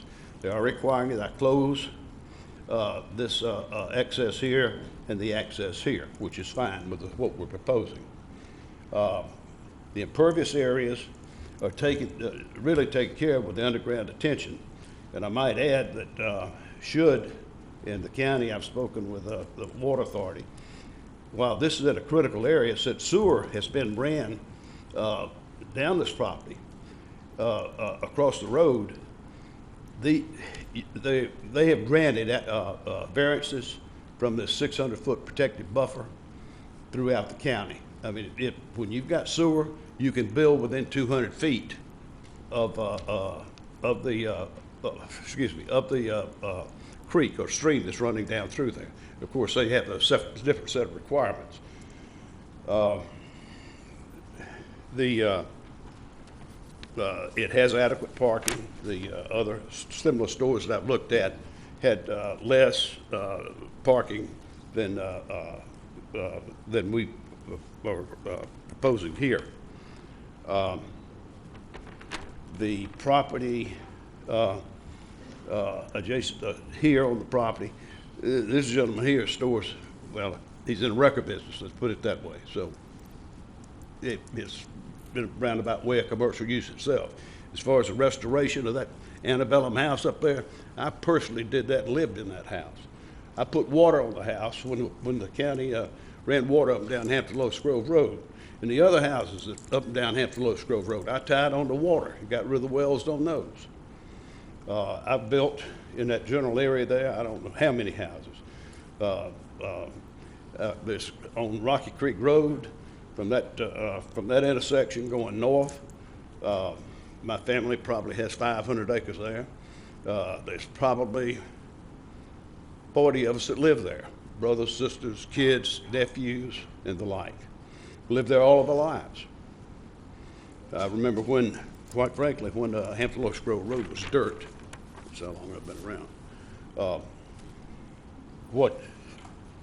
As far as for residential purposes, the house, first of all, it doesn't conform now to the agricultural setbacks or the setbacks that's required with all the takings that have taken place.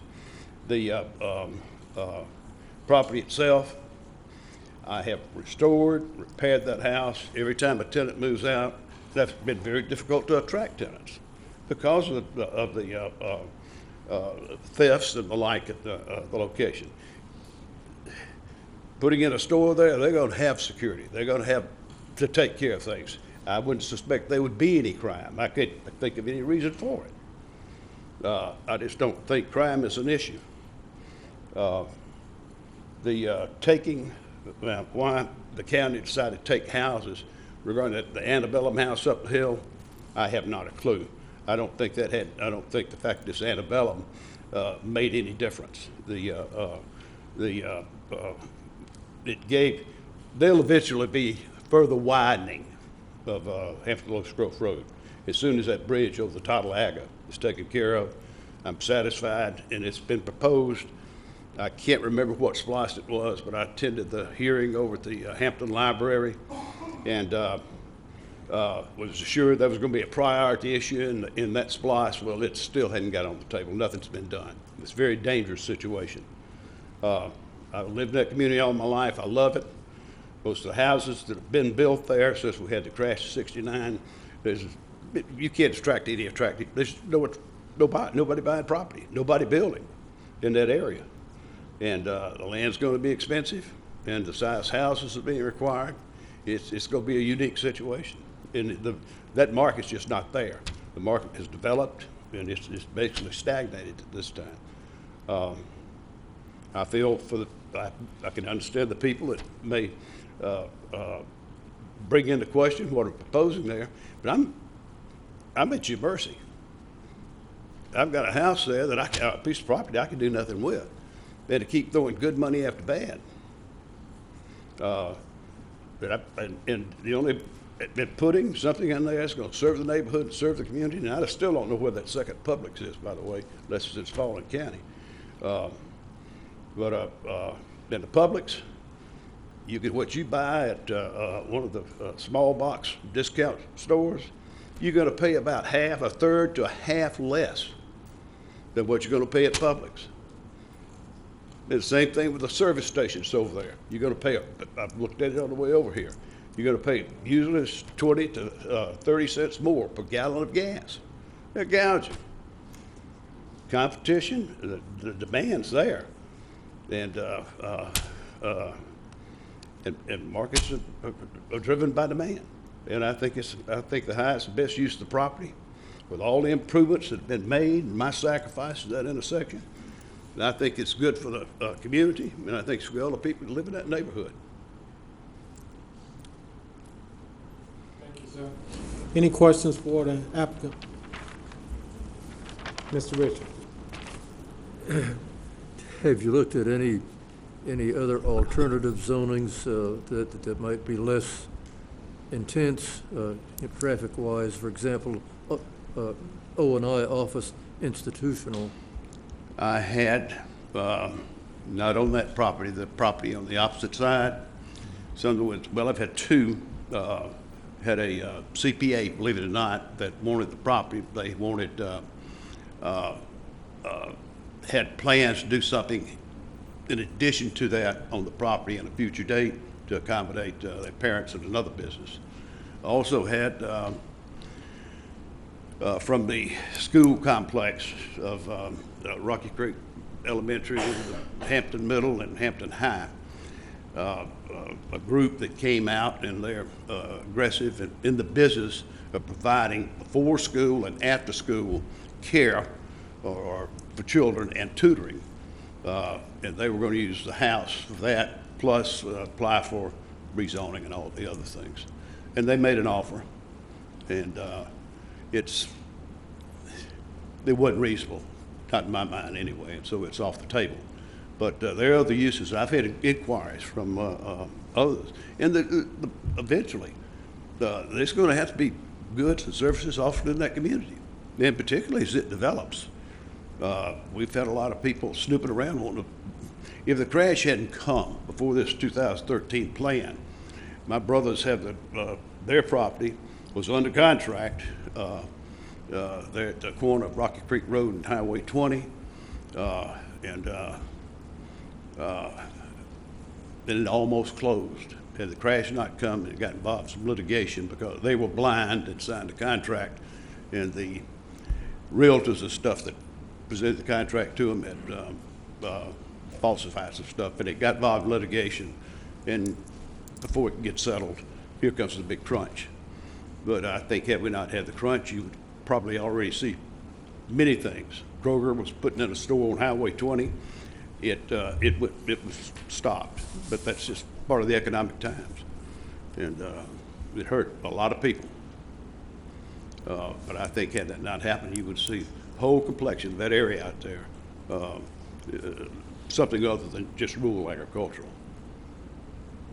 And I can tell you that, well, I won't go there. We're really dealing with this piece of property.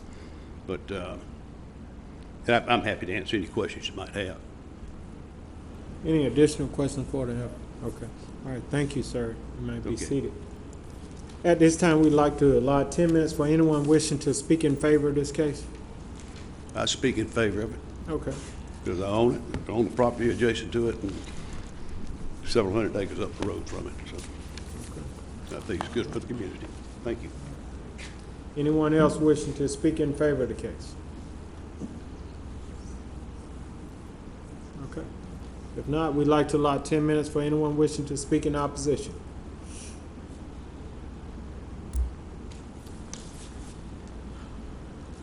John Page, 267 Fanning Lane. Just want to make a statement regarding the area that he's looking to have a runoff or whatever, approximately 20,000 square feet. That equates to 37,350 cubic feet of water. If you consider the storm we got April 17th, as far as this past year, where we got 6 to 7 inches of rain, where's he going to put 37,750 cubic feet of water? It'll flood that area, the whole intersection, and everything else. Anyone else wishing to speak in opposition? Yeah, I'm Charles Steislinger here again. As the board member pointed out, it seems kind of counterintuitive that we got to argue the same issue twice, but with that said, I think the applicant still argued against himself. Now the staff has added 2 more reasons why this should not be approved, both the storm water runoff and also the buffer zone between commercial and residential. I think it's kind of funny, even though I'm not completely aware of the nuances, but that Mr. Ayers had asked for a variance on the buffer, but the applicant here can simply administratively change the buffer. So I think that's kind of unfair. But going back to my previous argument, the area is rural. Why should we reduce it even by one little bit? Because there's very little bit of the county that's left to be designated as rural residential. And again, he mentions about the road was expanded at his expense. I would argue the exact opposite. He's trying to cash in on what the county did to expand the road. Thank you very much. Anyone else wishing to speak in opposition?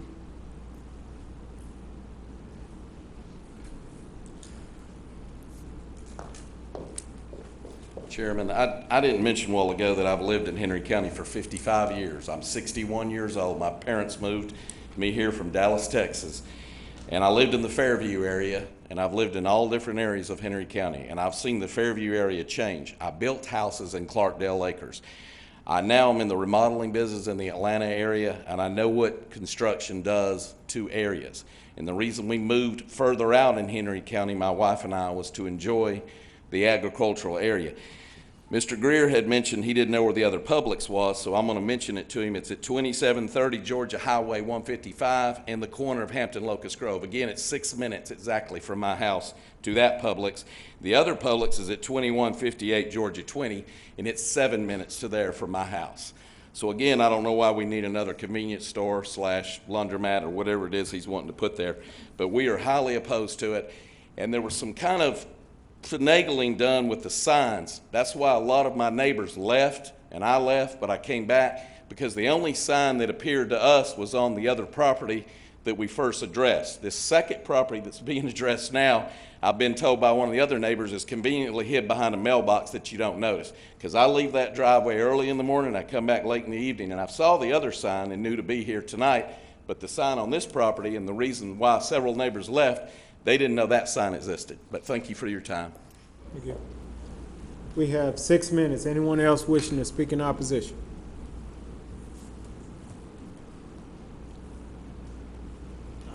Rex Butler again, 1200 Rocky Creek Road. And I'm also speaking for some of the neighbors who had to leave. You know, I mean, we had Mr. Ayers earlier speaking of, you know, just he's trying to hold on to a little bit of what he remembers this area to be about, and that's all we're trying to do. Not trying to prevent anybody from cashing in on anything, but we just really feel like it would forever alter our little community there, and we're just trying to prevent that. Thank you. Anyone else wishing to speak in opposition? Okay. No one's coming forward. Do we have additional questions for staff or the applicant? Okay. Call the case, please. RZ 1924, Jerry Greer of Hampton, Georgia, requests a rezoning from RA Residential Agricultural to C2 General Commercial for property located at 1018 Hampton Locust Grove Road in Land Lot 178 of the 3rd District. The property consists of 1.15 plus or minus acres, and the request is for a consumer and durable good sales establishment located in District 1, presented by Stacy Jordan Rudisill, Chief Planner. Okay. We've heard the case. Do we have a motion? Chairman, I'll make a motion for denial of the applicant's request of rezoning from RA to C2. We have a motion. Do we have a second? Second. We have a motion and a second. Any discussion? All in favor? Motion carries. Call the next case, please. RZ 1914, General Holdings Unlimited, LLC of Monroe, Georgia, requests a rezoning from RA Residential Agricultural to R3 Single Family Residence for property located at 1496 Millers Mill Road in land lots 27 and 28 of the 11th District. The property consists of 89.01 plus or minus acres, and the request is for a single-family residential subdivision located in District 4, presented by Yuritsa Neves, Planner 2. Good evening, Chair and board members. The request before you tonight is a request to rezone the property located at 1496 Miller's Mill Road, as highlighted in green in your exhibit books and as seen on the overhead screen, from RA Residential Agricultural to R3 Single Family Residence, for the purpose of developing a 144-lot single-family residential subdivision on sewer.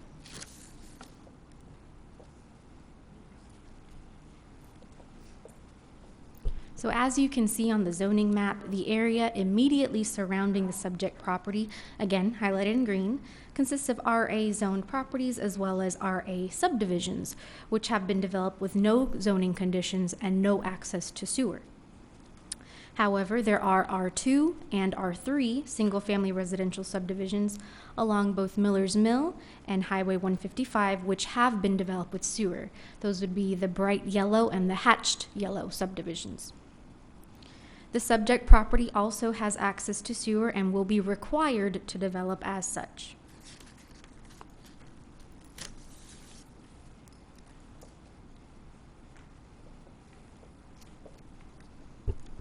As seen on the future land use map, the subject property has a low-density residential land use designation, future land use designation. The low-density residential future land use designation allows for developments of up to 2 dwelling units per acre net. The development as proposed by the applicant has a net density of 2 dwelling units per acre and is therefore compliant with the future land use map as part of the comprehensive plan.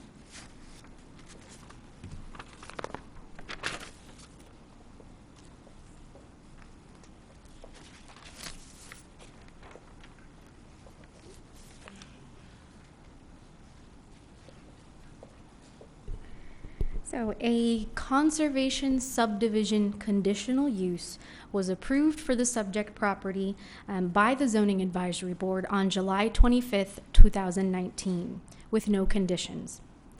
The conditional use approval allows the subject property to be developed in accordance with the Conservation Subdivision Code section of the ULDC. So on the screen is the yield plan, which is used to establish the number of lots, and I'll place the conservation subdivision site plan.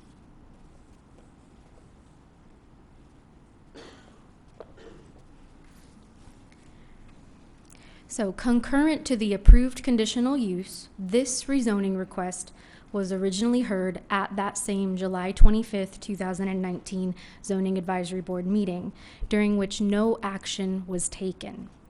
The request was then presented to the Board of Commissioners on October 15th, 2019, during which the request was tabled.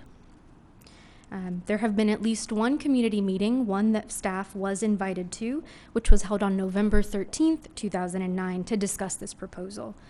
County management has since remanded this request to be heard again by the Zoning Advisory Board and that an action be taken. And what that means is that a majority vote of either approval, approval with condition, or denial.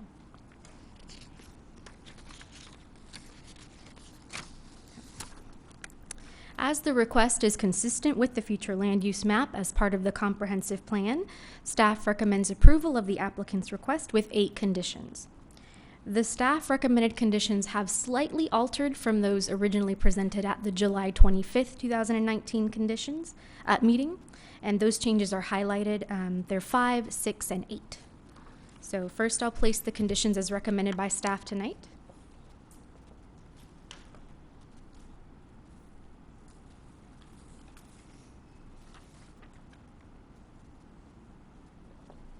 And in italics, we can see number 5. 5 has changed slightly in that it's more strict in terms of building materials. Number 6 also has, yes, number 6, originally at the July 25th, 2019 ZAB, the staff recommended 2,200 square feet. Now we're recommending 2,800 square feet. And condition number 8 regarding minimum lot width. And thank you. I'd be happy to answer any questions you have. Okay. Does the board have questions for staff? Mr. Carmichael? Your reason of the information that the staff provided the board indicates that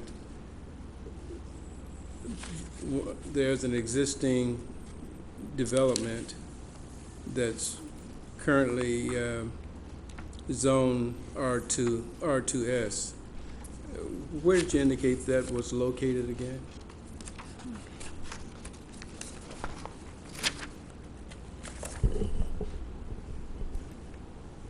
Is this where you're getting that information from, Mr. Carmichael? Yes. Yes, okay.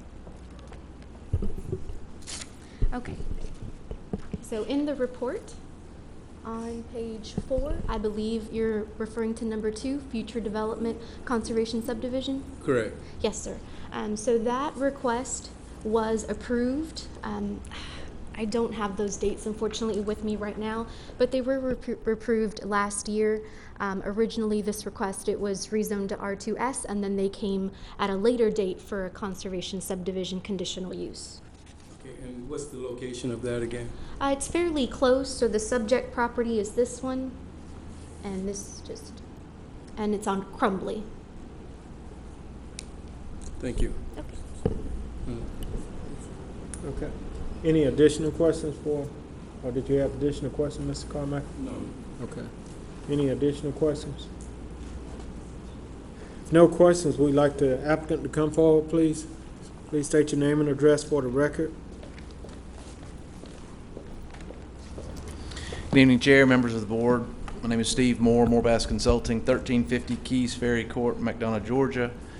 Here representing General Holdings Unlimited on the rezoning of this property. Thanks, Yuritsa, for a great recap and hopeful good explanation on why we're here tonight. Just to confirm or make sure you understand that we did, I know you remember, the conditional use for the conservation subdivision was approved. And so all we're focusing on at this point is the zoning request. Our original plan that we did present to this board for the rezoning was a plan that was very similar. Well, that was the plan. That was the plan. As a product of, or subsequent to this meeting, we had two town hall or community informational meetings, one hosted by the county and then one that was hosted by the applicant. Those meetings, at least we felt, were fairly productive. We were able to at least understand some of the concerns and relay those hopefully in a manner of a revised plan and these revised conditions, which we agreed to with the Board of Commissioners, which was the increased lot width, the increased architectural controls on the houses, especially those that backed up to Miller's Mill Road. There was a significant amount of concern, at least that we heard, of the visual appearance as you leave the subdivisions across the street. So we were trying, in an effort to try to accommodate some of those concerns. That's largely what resulted in the four sides brick requirement for all homes backing up to Miller's Mill Road, as well as all the corner lots in the subdivision, and then an increase in 50% minimum facades, masonry material on all facades. And I think I don't know if it made it as a condition, but one of the things that we also agreed to was to do side entry on all the corner lots as well. Those would also be all brick. And then the increased lot width to 72 feet. And that done also in an effort to really increase the number of lots that would be eligible for a side entry garage, where the condition currently reads, where feasible, every time you increase the lot width, you open up the opportunity for more and more of those lots to be side entry. So as a product of those changes, we did go back and look at a new plan in an effort to really just to try to come up with something that accommodates some of the concerns that we heard. This plan is the same number of lots, but we've taken and increased this buffer from what was originally 100 feet. I think it's as large as 160 feet in this area right here. In addition, if you remember, and I don't know if you can show both plans on the slide, on the overhead.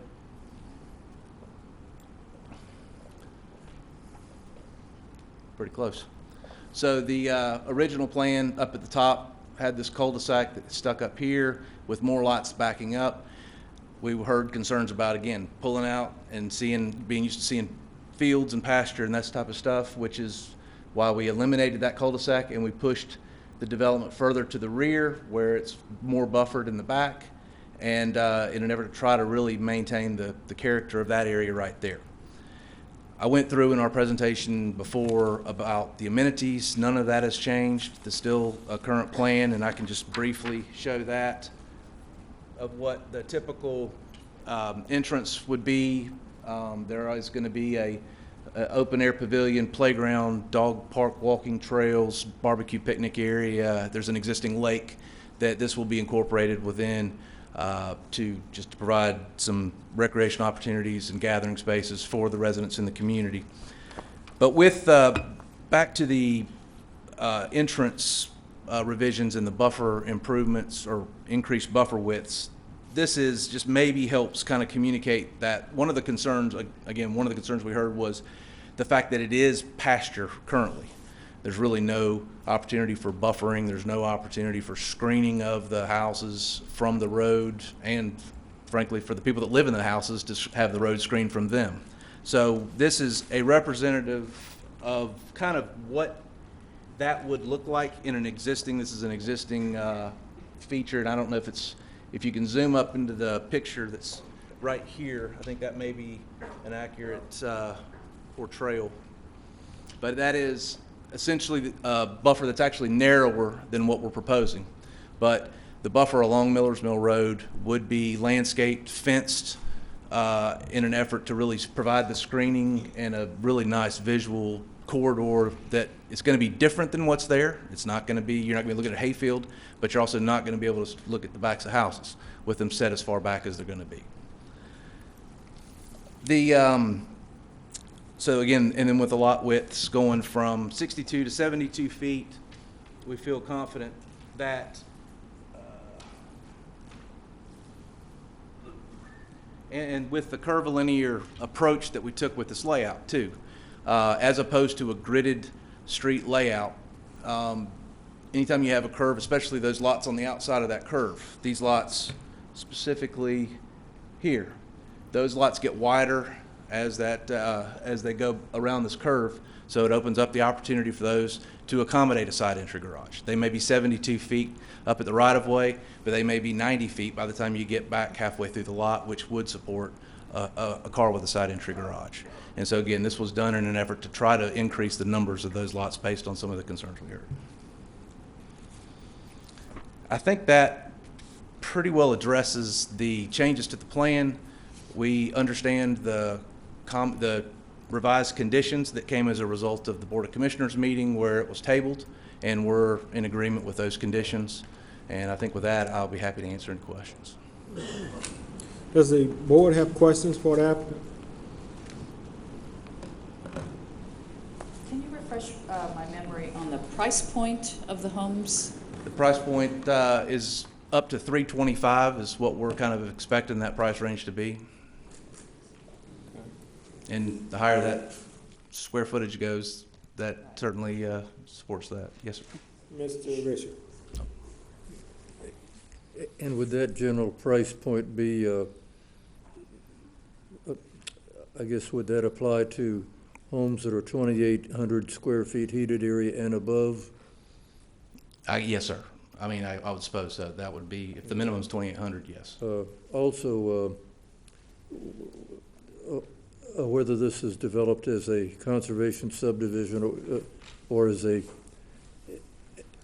conventional type subdivision as shown on the yield plan, would there be room to have a dense tree buffer along the south side of Millers Mill Road comparable to what's on the north side by Cotton Fields Phase 2?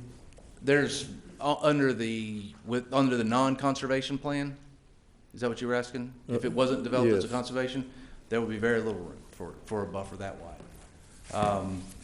Yeah, the yield plan is here. As you can see, these lots back straight up to the right-of-way. The rear of those lots touch the right-of-way. So maybe there could be something, but it would be an easement on the back of someone's lot. Yeah, I would think that would be a concern to match the other side, and there may be a need for some kind of an easement along those lots that, of course, would have to be maintained by a homeowners association or individual property owners. Yes, sir. And that's really, truly one of the main primary reasons for the conservation, why we thought the conservation subdivision option was a good fit for this project, was based on the lack of vegetation and the lack of ability to buffer, that would allow to maintain the same lot yield, but to allow those big buffers to be put in place.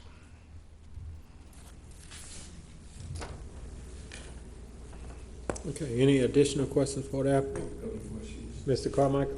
The 160-foot buffer, is that being proposed for the area along Miller's Road, Miller's Mill Road? Yes, sir. It is, it's 160 feet in this location right here. It gets a little bit, a little narrower here. It's like 130 feet here, just based on the distance of this intersection.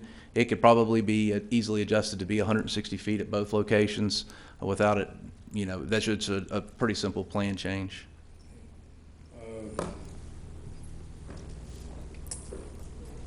The side entry garages, approximately how many would that be, your best guess? We haven't done a lot fit plan where we've placed a building pad on every lot, but generally I would say all of the intersections or all the corner lots, generally the lots on the cul-de-sacs, and then I think these first couple of lots here would give you the flexibility where we could maybe make these lots a little bit wider as you come into the subdivision, all on the 4 lots on both entrances. I haven't done an exact count, but it's a lot more than it was on the very first plan is all I can tell you that. Okay. Also, as you heard the staff report, there is a conservation subdivision located nearby that is similar in terms of the number of acreage involved. And it has approximately 100 lots. As you may recall, one of the problems I had with your request was the density of that proposed subdivision. Have you taken a look at addressing that concern? We have not looked at an alternative zoning district to apply for. We picked R3 based on what the future land use map would allow density-wise, which is what we used as our guide, which I think is what we're supposed to do as planners, is we're supposed to use the county's guidelines as that benchmark. That's what we did, and we picked the zoning district that best allowed for that density to fall within the guidelines or within those boundaries of the future land use map. And then we looked at the surrounding areas, and then we looked at the current development patterns or recent zoning patterns, especially in consideration of the RS zoning that was done just up from this project with 385 lots, which was a density of 5.9 units per acre. It received that zoning because it was designated as medium density residential and allowed up to 6. So we looked at those kind of general surrounding areas. As far as the existing subdivisions that are immediately adjacent to us, they are obviously larger lots, but they were developed 20, 30, 40 years ago, maybe 30 years ago, before the sewer line was built. Now that the sewer line is here on this part of the property, we're forced to tie to it. There's costs associated with that, and then there's benefit associated with being able to access sewer too, because you get to have smaller lots. So there's a technical reason, I guess, why the differences in the existing subdivisions immediately adjacent to us, but there is a pattern of those higher R3 and then RS zonings in this immediate vicinity. Mr. Richard. Do you have any pictures or any kind of renderings of what the homes would look like that are proposed in this subdivision? I've got renderings of some of the side entry products that, again, what we had discussed, and that was one of the things. And I don't have the front entry, and we presented those at the last hearing at the Board of Commissioners and at the Zoning Advisory Board, and we were deficient in those that were the side entry product. And unfortunately, I don't have the front entry, but I do have the side entry, which match, we believe, the zoning conditions that have been discussed tonight.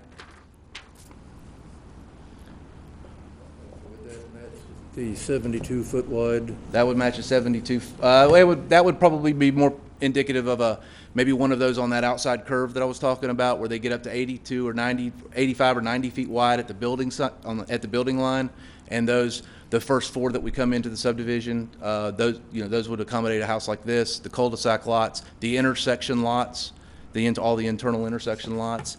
But that's a representative example. There's several of them that we believe accommodates the 50% facade requirement as well.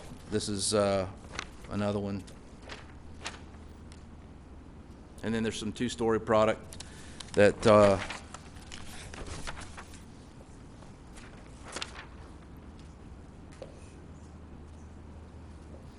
but they have that general craftsman feel with a blend of materials, which is obviously a very popular architectural style right now.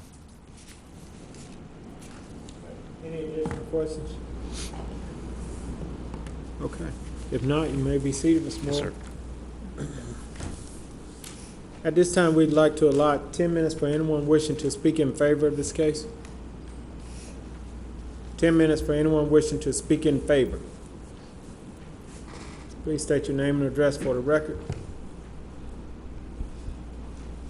My name is Suzanne Chafin Kelly. I reside at 254 Prominent Loop here in McDonough. I'm here to speak on behalf of the Chafin family, owners of the property at 1496 Millers Mill Road. I have with me, also in support, my husband, Ron Kelly, my sister, Laurie Chafin Brannon, and we also have another sister, Lynn Chafin Carden, who lives out of state and is unable to be with us tonight. And you will refer, in my conversation, I will refer to the daughters of the Chafin family. And that's what I'm talking about, is my three sisters, Lynn, Laurie, and myself. The Chafin family has owned this property at 1496 Millers Mill Road, Stockbridge, and paid taxes on it for over 70 years. Our parents raised 3 daughters on this farm, no sons, and our father farmed this property as long as he was able. He realized early on that he could not support his family and provide for future educational opportunities for his daughters on the farming income alone.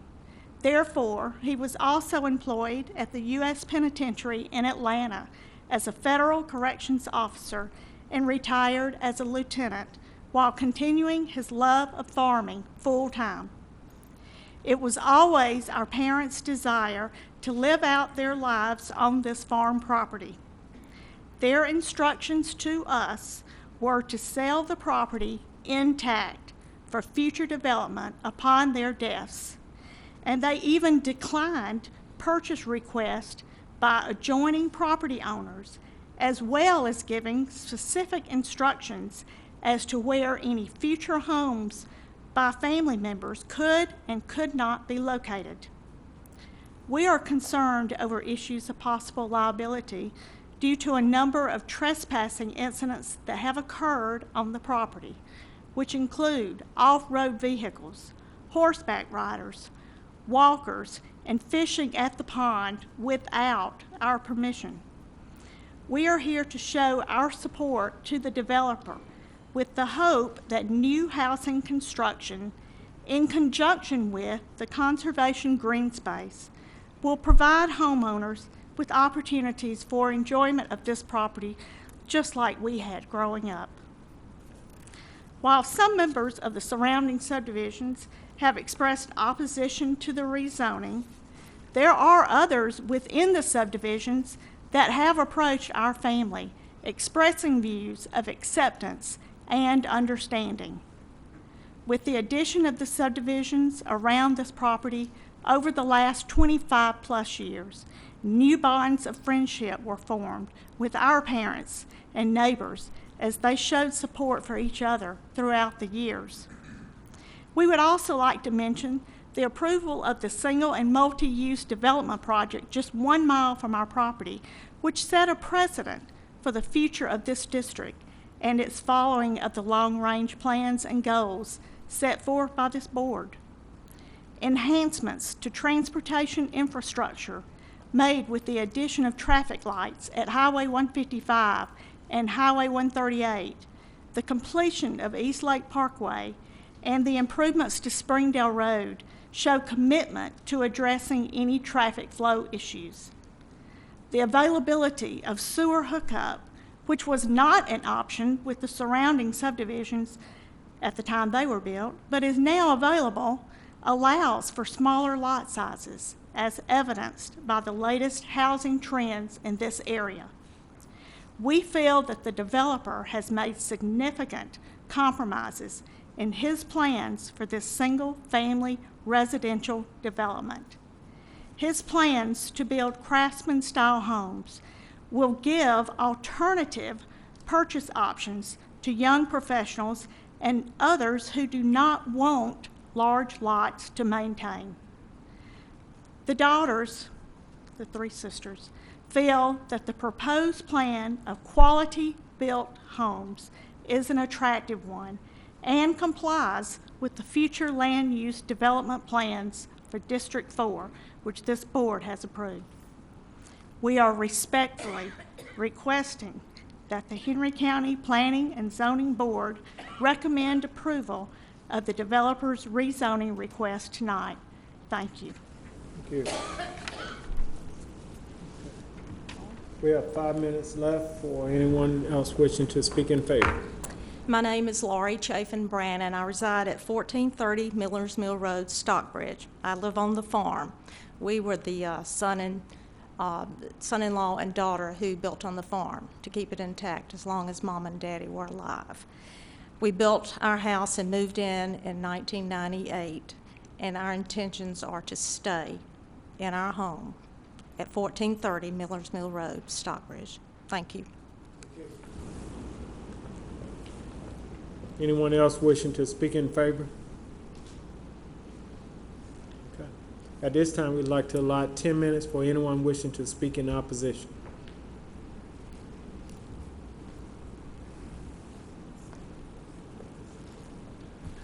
Thank you, Mr. Chairman, board members. My name is Mark Logan. I reside at 305 North Mill Parkway, Stockbridge, Georgia.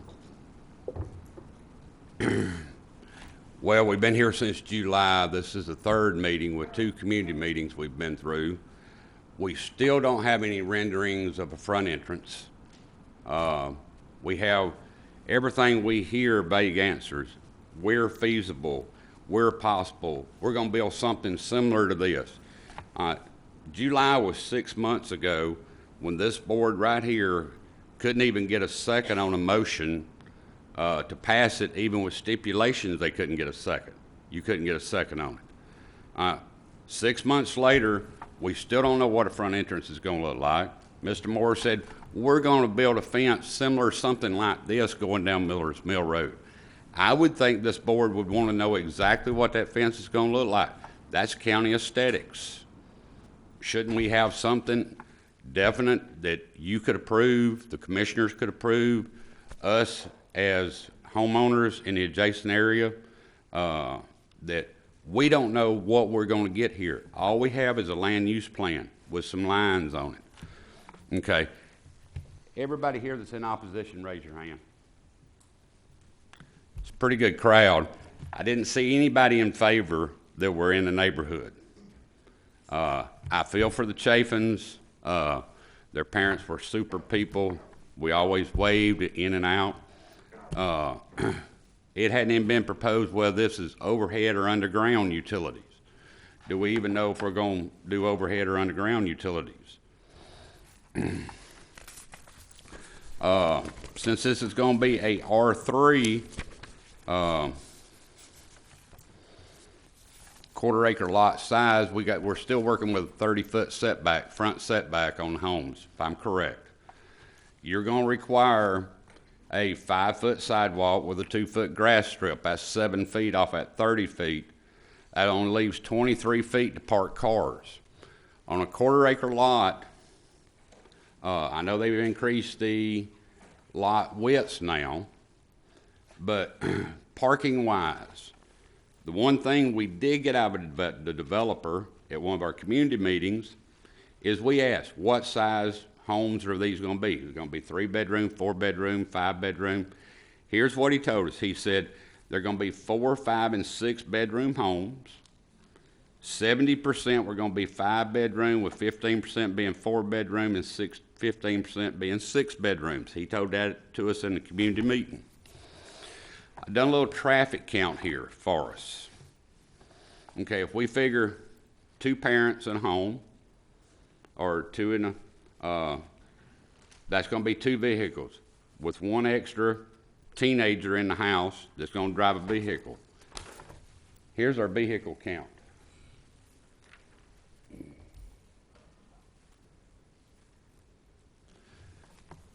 We're going to have, on the 4 bedrooms, 3 vehicles per lot, 22 lots, 66 vehicles. 5 bedrooms, 100 lots, that's 300 vehicles. 6 bedrooms, 22 lots, 4 vehicles.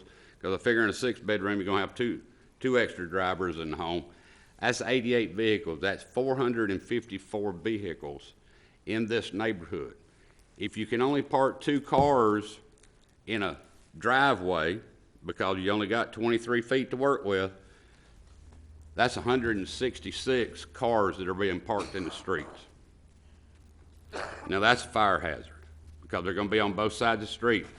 By this plan right here, all right, lot 33 is going to have 3 cars. Lot 51 is going to have 3 cars.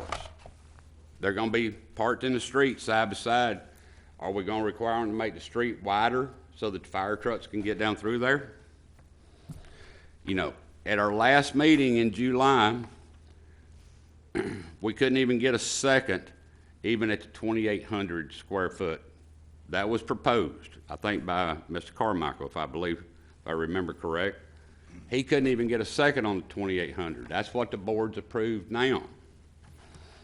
So, through all these hearings, all night tonight, every one of the cases that have come up, we've heard about this future land use map, comprehensive future plan. I tell you, I heard that so much, I just had to print it out and read it. I lost several hours of my life reading all 120-something pages and all the amendments and addendums and everything that goes along with it. Here's what it says, part of an open statement. A large part of our responsibility to the public, that's the county here, is to educate and inform the public about the nature and process of comprehensive planning, as well as the state and local requirements for the comprehensive plan. The following comments and website links should help our understanding of the nature of the comprehensive plan. Some of the following descriptions have been taken from the Rules of Georgia, Department of Community Affairs, Chapter 110-12-1, Minimum Standards and Procedures for Local Comprehensive Planning. With that in mind, that tells me we should go by the plan, the whole 120 pages of it, just not the maps, but all the addendums and specifications go along with it. Well, if you get back to page 91, here's what it says. Under suburban areas, new development or redevelopment should demonstrate attention to existing adjacent neighborhoods and seek compatibility with surrounding lot sizes. Now, this property is bordered on the north, east, west, and south as RA, not R3. So if you want to do what it says with compatibility to surrounding lots, the lots that are adjacent to these on 269 acres in the 3 subdivisions adjacent to this, which is Cotton Fields, Cotton Fields 2, and Cotton Plantation, It's 269 acres with 150 lots. Now you want to put 144 lots on 89 acres. It says, and I'm going to close with this again, I'm going to read it one more time. New development or redevelopment should demonstrate attention to existing adjacent neighborhoods and seek compatibility. Craftsman-style homes is not compatible. Quarter-acre lots is not compatible with the surrounding area. We all have minimum acre and a half lots. There's some 3-5 acre lots, all adjacent to this. It is not compatible with the area. You're trying to drop an R3 right in the middle of RA. Thank you very much. Thank you. Okay, we have 2 remaining minutes for anyone wishing to speak in opposition. It won't take that long. John Page, 267 Fanning Lane. I live in a neighborhood which was developed after another neighborhood was developed, which is Sutton Place. We have runoff and stormwater that has not been controlled, and this is the same issue that's going to happen here. If they strip the land right now, and we had again a storm on April 17th, 6 to 7 inches, that equates to 8 million plus almost 9 million gallons of water. To retain that amount of water, it'll take 1,000 foot by 150 by 9 foot size swimming pool. Okay? Your neighboring properties in Cotton Field are all on septic. That water running downhill where they are all downhill from this project. Their homes are going to be inundated with all this runoff. Stormwater is taking everything into consideration secondhand after the projects that you approve. And they're not double checking the volume of water that's coming downhill. I've got another one coming up that's on Campground. It's the same issue. 400 and some odd homes to be built, and all the water comes down into Walnut Creek. And it floods down in our area because of it. And it's going to flood even worse. Thank you. Okay, we have 35 seconds for anyone wishing to speak in opposition. I'll make this as quick as I can. Ken Brown, 1010 Cotton Plantation Drive. I took the liberty of going to the Henry County Tax Commissioner site, averaging out the tax assessed value of the homes in my neighborhood. Comes up to $412,000 per lot. I would like to see the same cost for these lots, so that way we do not have any degradation as far as values in homes. Thank you. Thank you. Okay. At this time, does the board have additional questions for staff or the applicant? Yeah, would the applicant come forward, please?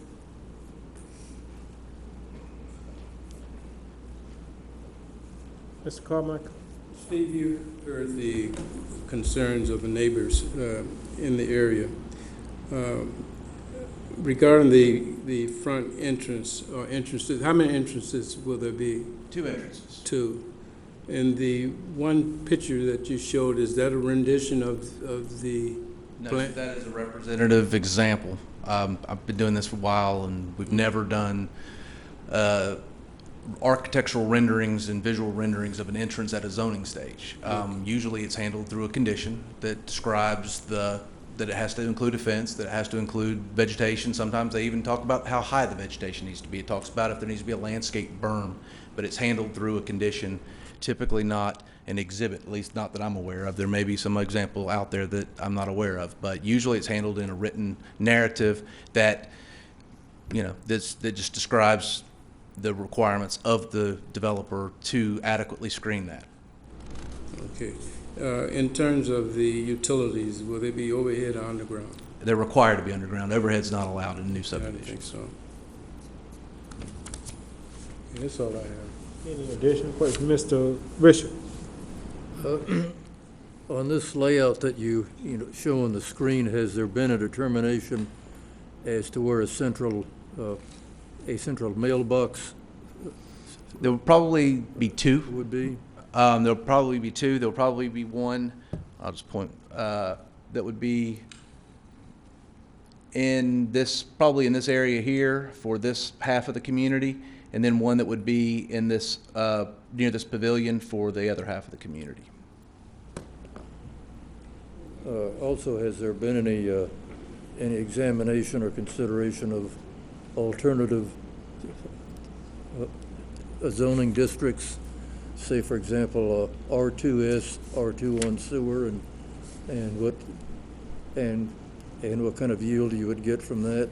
No, sir. Again, we've based the R3 selection on recent zoning cases, and something that was compatible with the future land use map densities.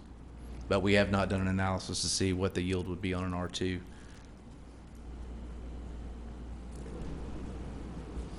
But if I could address a couple of the other issues, or if it's the right time. Okay, good. Yeah, Mr. Carmichael. At the last meeting we had, Steve, did you agree that the subdivision would be governed by a homeowners association? Absolutely. Yes, sir. Okay. That was do you have another question, Mr. Carmichael? No. Okay, that was a concern about stormwater, storm drain off. Will you Yes, sir. explain where we are with that? Yeah, that's, I mean, as engineers and surveyors and planners, we have a legal and ethical obligations, professional obligations to protect the health, safety, and welfare of the downstream general public, especially as it relates to stormwater. There's no way that we would ever create a design that accepted a bunch of upstream drainage without it properly being conveyed through piping systems to another pond that further treated and slowed that stormwater down before it released it to its natural condition. I think we have a pond designed here. We have a pond designed here before. This is the existing lake here. So we have a pond there that cleans the water before it enters the lake to keep the lake from getting polluted or muddy from siltation. And then there's another pond here. And there's another pond back here. Those ponds will be designed to county standards, to state standards. They'll not only slow the water down to a pre-development level, but they'll treat the stormwater. And that pre-development level isn't 100 years ago when nothing was here. That pre-development level is now. So if there's drainage coming from cotton fields or any other upstream source, we will take it and we'll treat it and we'll slow it down and then we'll release it. Hopefully Cotton Field subdivision has a pond that's properly designed and constructed and maintained where that's not an issue, but if it is, it's our responsibility to accept it and to deal with it. Okay. Traffic study. There is, I believe there was a condition in the zoning conditions to require us to do a traffic impact analysis, which will do a lot of, it will evaluate the intersections. It will certainly identify the needs for left turn lanes or any kind of safety improvements that are, that would be created by our project. As it relates to parking on the streets, there will be some larger bedrooms or 6-bedroom houses. That was communicated. That fact is accurate. What is also true is, though, these all have 2-car garages, so there will be the opportunity to park in a garage. And if you have a 6-bedroom house, I would certainly hope you don't have enough stuff to where you have to put it in your garage and all 6 bedrooms. So, I'm hoping that would certainly be the case. So, there's each car will have 2-car garage, which adds 2 spaces to every one of the houses that was presented earlier. Don't think there's going to be a need to park all of those cars on the street, but I'll tell you, there's areas at the amenity pack, the cabana area at the end of that cul-de-sac where there's a parking lot that can certainly be guest parking, and there's also going to be another pavilion central to the site or another park area here that could certainly accommodate some overflow parking if that happened to be an issue. But again, we don't anticipate that being an issue. Will the homeowners association address parking on the streets at Yes, all? there will be a strict homeowner association, and I know the city, technically it's a city street, the county has jurisdiction, but I would suppose that the HOA could at least cite the residents for who have those, if it's a habitual, situation. I don't know for sure how that would work, but they could at least be responsible for calling the police and have them patrol the areas. Okay. All right. Mr. Richard. What if some of the homeowners have large or medium-sized RVs or or boats. Of course, that would not, fit very well on a driveway. Is there a place that there could be a central facility where these things could be secured in the plans? We haven't contemplated that in our plan, and I don't know that I've ever accommodated boat parking or trailer parking. But I think the HOA documents or the HOA covenants and restrictions typically regulate those types or restrict those types of uses being stored in a driveway. So I would say that would be something that we would certainly be able to add to those CNRs to make sure that that's not allowed. Okay. All right. Any additional questions for the applicant? Okay. Any additional questions for staff? Okay. Call the case, please. RZ 1914 General Holdings Unlimited LLC of Monroe, Georgia requests a rezoning from RA Residential Agricultural to R3 Single Family Residence for property located at 1496 Millers Mill Road in land lots 27 and 28 of the 11th district. The property consists of 89.01 plus or minus acres, and the request is for a single-family residential subdivision located in District 4, presented by Yuritsa Neves, Planner 2. Okay. We've heard the case. Do we have a motion? Mr. Chairman, I'd like to make a motion. First, I want to indicate that I believe this board has a unique responsibility to balance the rights of the property owner with respect to how they would like to use their property, but we must also consider the impact it will have on the surrounding area also. With that in mind, I recommend that we deny the R3 rezoning request, but approve rezoning from RA to R2S. In addition, I propose we adopt all the staff recommendations, except that recommendation number 4 is amended to provide that at least 75% of the garages shall be side entry.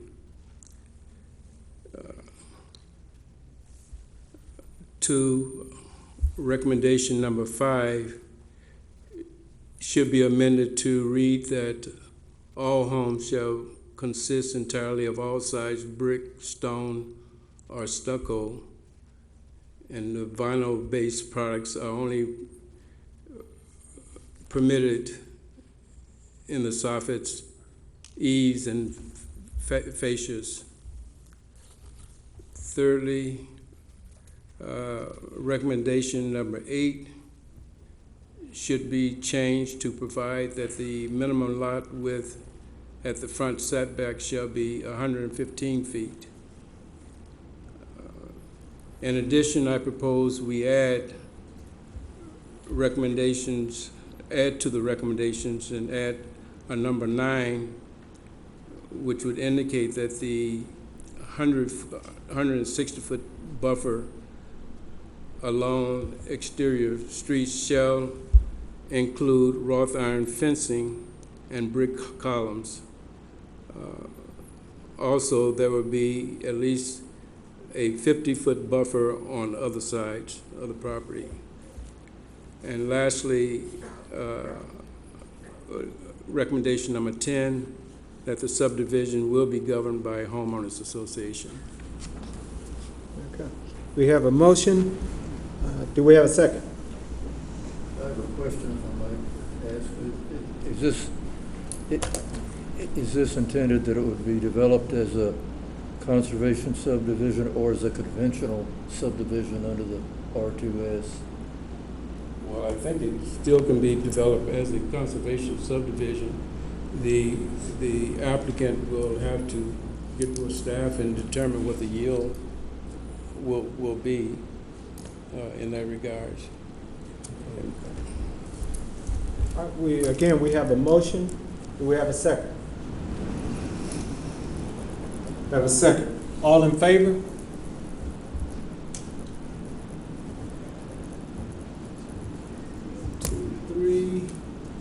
Motion carries.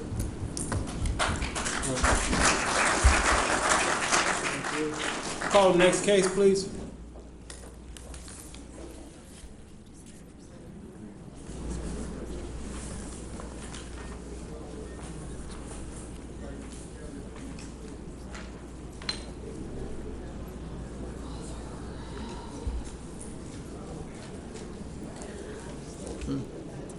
RZ 1921 JWA Ventures 2 LLC of Montgomery, Alabama requests a rezoning from RA Residential Agricultural to MU Mixed Use for property located at 109 Old Kellytown Road in land lots 58 and 71 of the 11th District.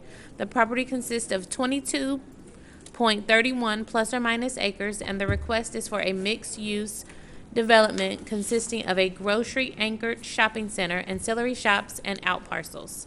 The property is located within District 4 and will be presented tonight by Stacy Jordan Rudisil and Kenta Lanham.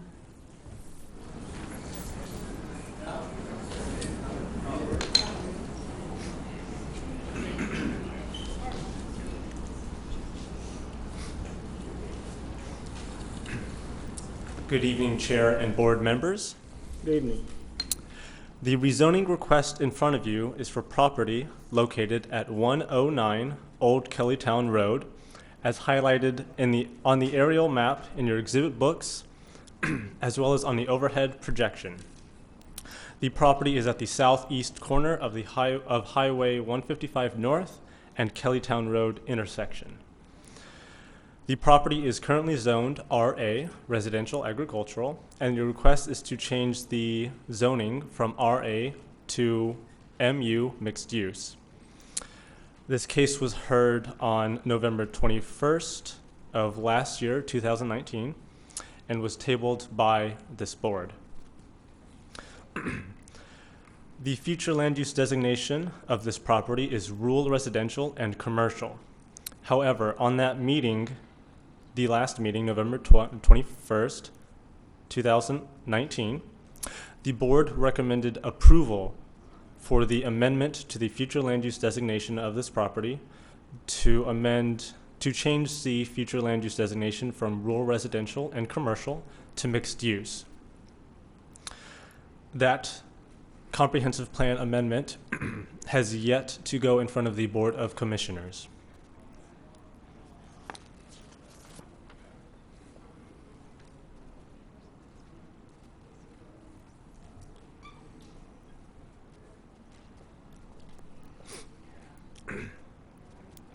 The applicant has submitted an updated conceptual site plan that staff received today, January 9th, 2020. For the first phase of development, the site plan shows a grocery store anchored commercial area on 11.19 plus or minus acres and 2 outparcels of 1.18 plus or minus acres and another outparcel of 2.63 plus or minus acres. As shown on the conceptual site plan, the potential uses for the second phase of development are to be show an assisted living facility, a bank, office, medical office building, and or retail.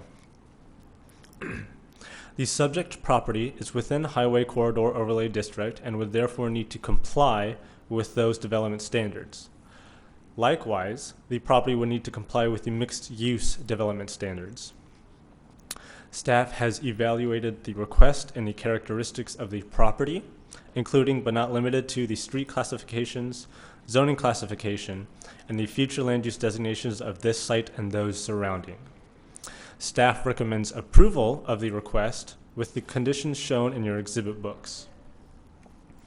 Staff has made a few changes to the recommended conditions so as to be more concise and to address the conceptual site plan that was received today.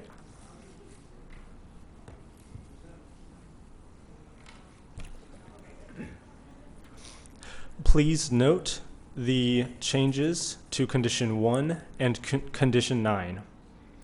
Thank you, and I will be happy to answer any questions you may have. Does the board have questions for staff?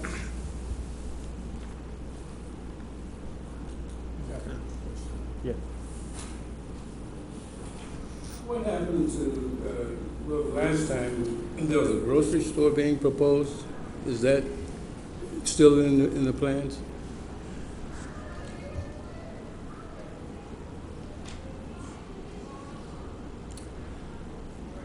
On this site plan, conceptual site plan, phase 1 does not indicate grocery store anchored shopping center.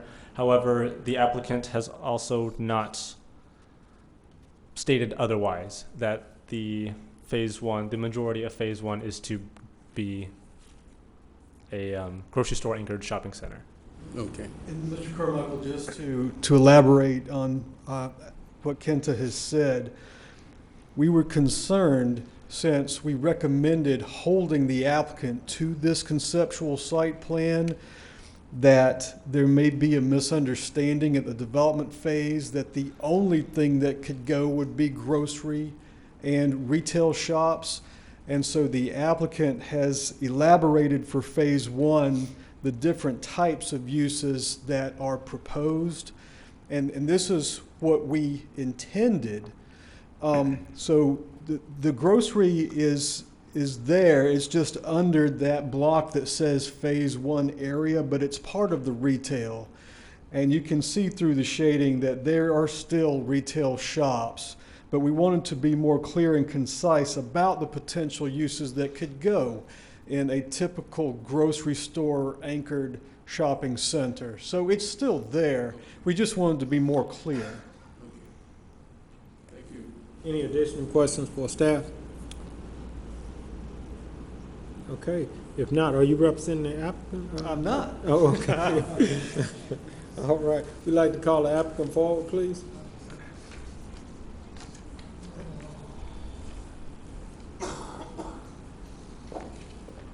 Good evening, Mr. Chairman, members of the Zoning Advisory Board. My name is Andy Welch. I'm representing the applicant that's before you tonight, JWA Ventures 2 LLC, and their proposal to redevelop this property at a mixed-use zoning classification.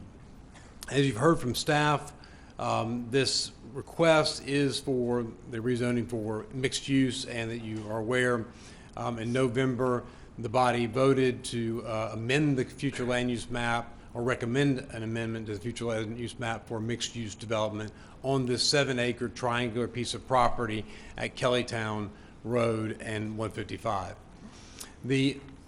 To clarify with this plan here, the site plan that you saw at the last time is this concept site plan.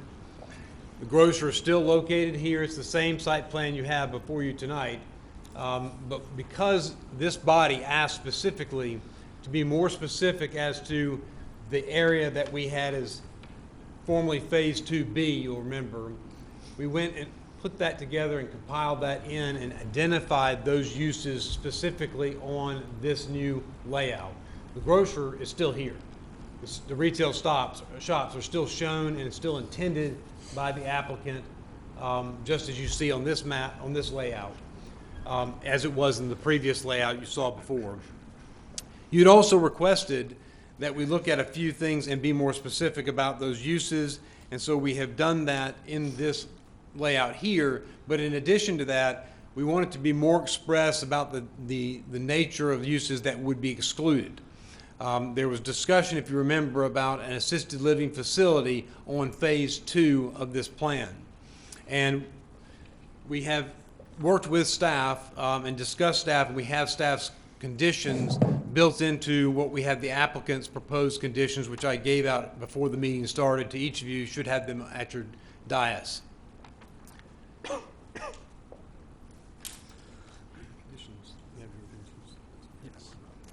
And what I'd like to do, to be clear, is walk through those with you and the public that's here tonight.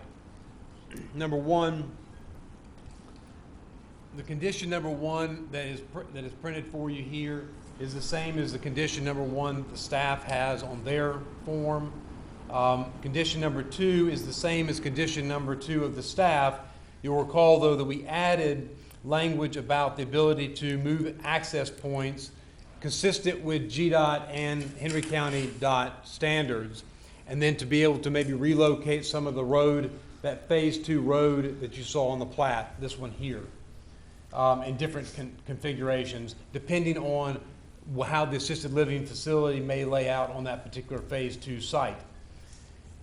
We talked about there being medical uses on that site, Phase 2. So what we've done here is we also added in the traffic study that was being required by staff, that's condition 3, that is the same here, but we also added the same language that staff has here, truck traffic on Old Calleytown Road shall be prohibited. That is here as well. I believe Mr. Risher had pointed out that he wanted an exclusion for the truck traffic, so we've addressed that here in the condition, so has staff. On condition 4 on the applicant's proposed conditions are the same. That is that we have to preserve a 60-foot buffer area for future right-of-way expansion.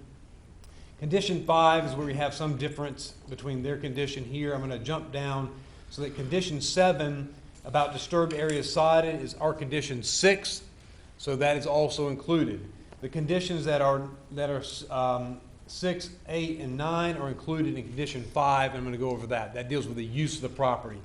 Condition 5 starts off by saying, we're clarifying that Phase 1 will be permitted for non-residential uses in the MU zoning classification or designation, excluding the ones that are down here.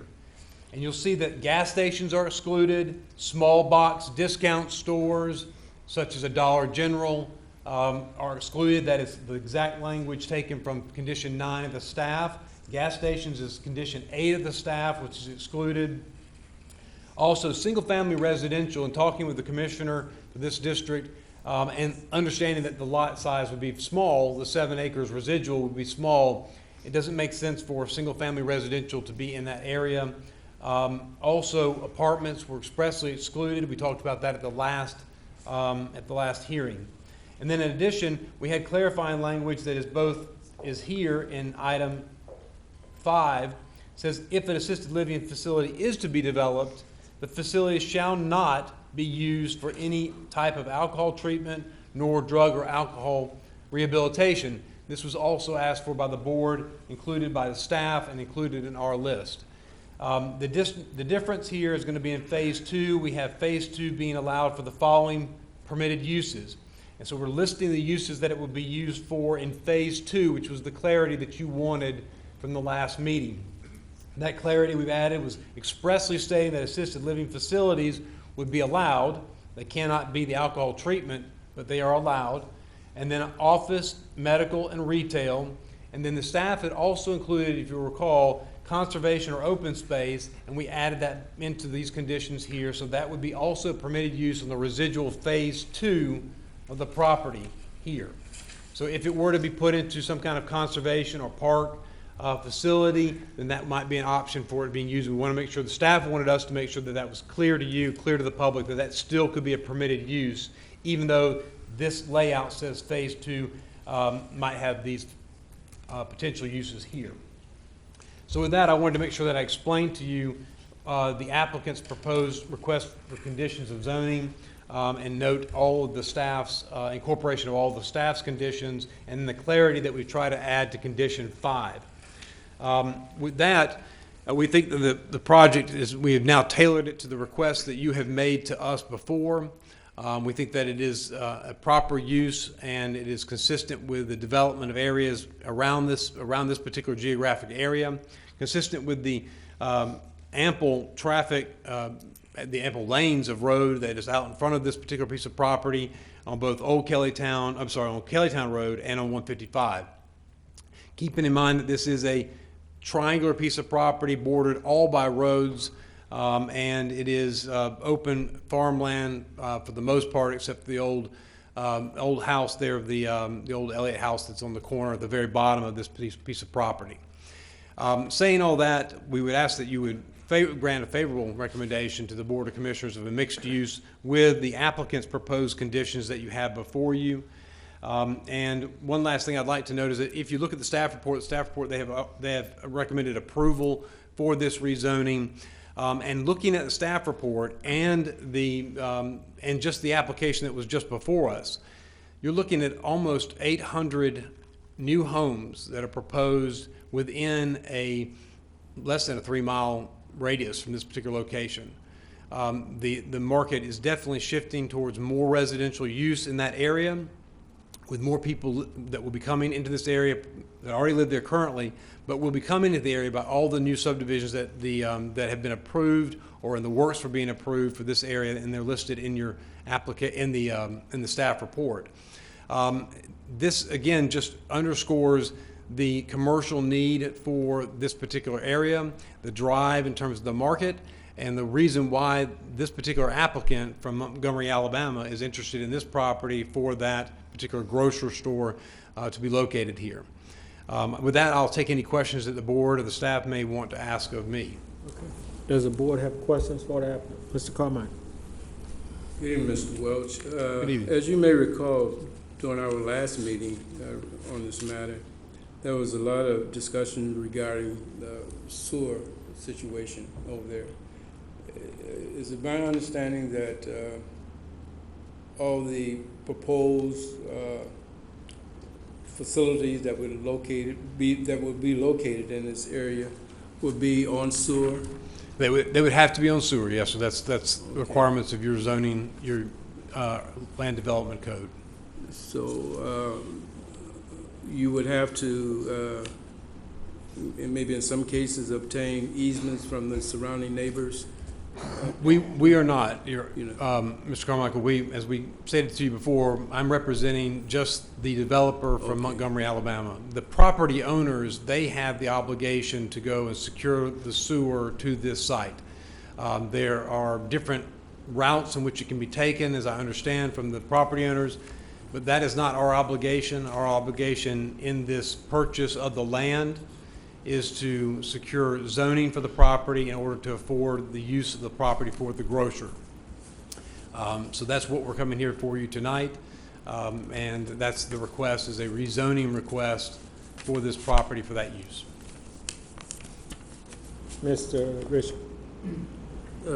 Yes, I have a couple of questions. Speaking of the sewer, is it not possible to get sewer service from the same facility that serves the school that's nearby?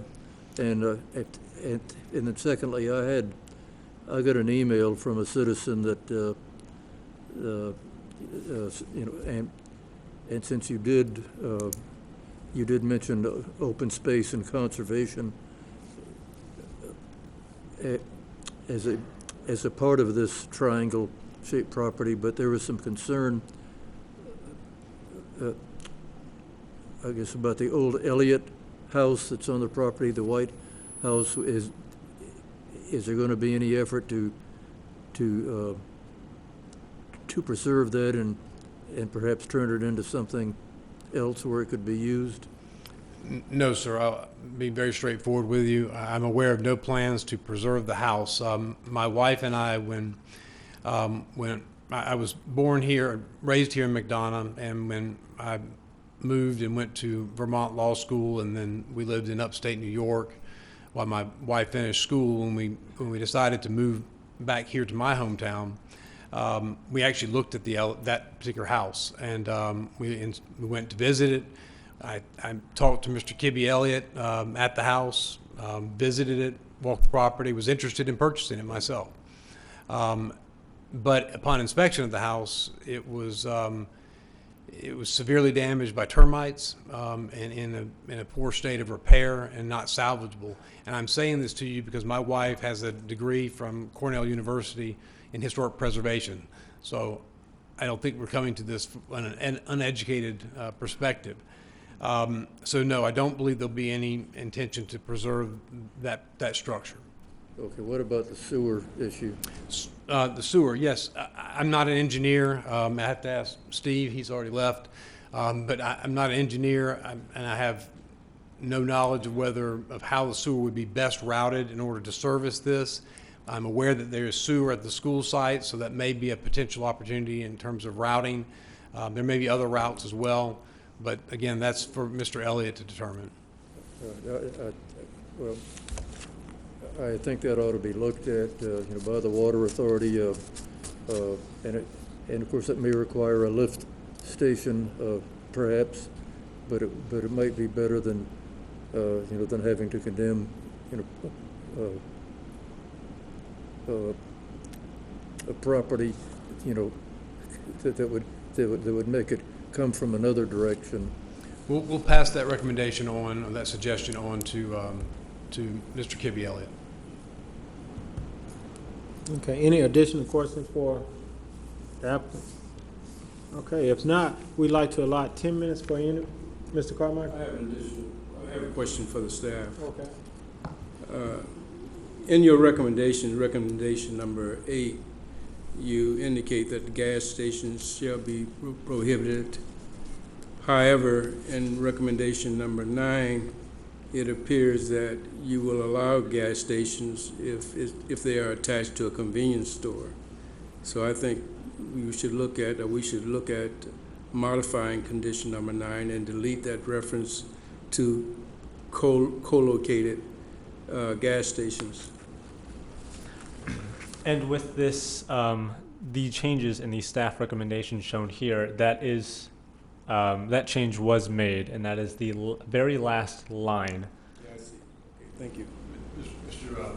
Chairman, may I also address that one? Be sure that Mr. Carmichael is aware that in the conditions that we presented to you tonight, we had the exact same edit and revision to that condition, so that you'll see that we've used the same staff language that Kenny just told you about here. That language is not, you will not find that language in our conditions either. So it follows exactly what the staff has recommended. And I guess I may as well address this one concern now, because in the recommendations that you gave us tonight, you wanted in 5B.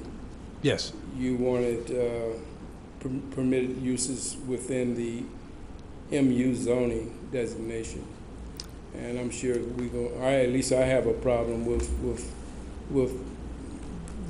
giving approval to that, because again, that lacks specificity, and I don't know what it means. So I mean, just for your edification. I can provide the board with the list of both C2 uses, because if you look at the staff's conditions, they're also saying recommended uses under C2, which is actually a longer list with more uses than the MU mixed use district. So I think that you had the same issue whether it says C2 or MU. We're applying for MU. Well, at this late date, I don't, for us to try to study what you're presenting today I don't think it's reasonable. Okay, thank you. All right. Any additional questions for staff or the applicant? Okay. At this time, we'd like to allot 10 minutes for anyone wishing to speak in favor of this case. 10 minutes for anyone wishing to speak in favor. Okay. All right. Please state your name and address for the record. My name is Evan Conder. I'm the applicant with JW Ventures 2. Primary address is 2660 East Chase Lane, Suite 100, Montgomery, Alabama, 36117. I wanted to thank you again for the opportunity to represent our project this evening after being deferred on the 21st at this board. We met with Stacy again in December to review the plan, make the necessary updates that you see here, revise the conditions, and through the leadership of Planning and Zoning, we believe we put forth a revised development plan worthy of your consideration this evening. As what was previously outlined tonight, Phase 1 will consist of a 48,000 square foot grocery store flanked by 2 ancillary shops building consisting of 9 to 10,000 square feet. Typical uses found in those shops will be restaurants of quick service, sit-down nature, various service-related uses, offices, medical offices, and other uses primarily found in a grocery-anchored shopping center. The out parcels, many of which are the same, sit-down restaurants, banks, offices, etc. in phase 2, as it's outlined here, we put the condition of mixed use as it's more restrictive than the C2 uses. And some of those uses we've outlined there as assisted living facilities with the conditions that are set forth in the recommendations, as well as medical office type buildings, banks, or retail. I want to be very specific in that we're not going to deviate from any of those uses. So I just want to make that clear, and I'm happy to answer any questions that might be had. This is not a time Sure, for sure. a question. If you are speaking in favor, please do so. So I just want to conclude by saying phase 1 of this development, the grocery store specifically, will employ anywhere from 120 to 150 people. The ancillary shops and out parcels will employ anywhere from 50 to 75 people, making this development a sound land use and economic decision for Henry County for many decades to come. I just want to conclude by saying we thank you for the opportunity, and we hope to get your affirmative vote. Thank you. Thank you. Anyone else wishing to speak in favor? Anyone else wishing to speak in favor of this case? Okay, if not, we'd like to allot 10 minutes for anyone wishing to speak in opposition. Again, that's a total of 10 minutes, so please compile your statements or opposition in that order. Okay. Good evening, Chair, board members. My name is Leslie Irwin at 70 Macon Street, McDonough, Georgia, and I represent Ray and Rosemary Hagler, who live at 751 Kibbe Road in McDonough, Georgia. Their property consists of a 17-acre home site at the end of Kibbe Road. It's a dead-end road that has only one access on Old Kellytown Road. Now, Ray and Rosemary Hagler have lived on Kibbe Road for over 35 years. They've raised their family there, just like many of their neighbors. As such, this is a very special community to Ray and Rosemary, as it is to their neighbors along Kibbe Road and in the Brook Hollow and Ashland Ridge subdivisions, as well as the surrounding property owners. Just like all of these other homeowners who are here to voice their opposition to this rezoning request tonight, and who voiced their opposition on November 21st of 2019 at the previous hearing, and back in 2017. Ray and Rosemary do not want commercial development in their neighborhood.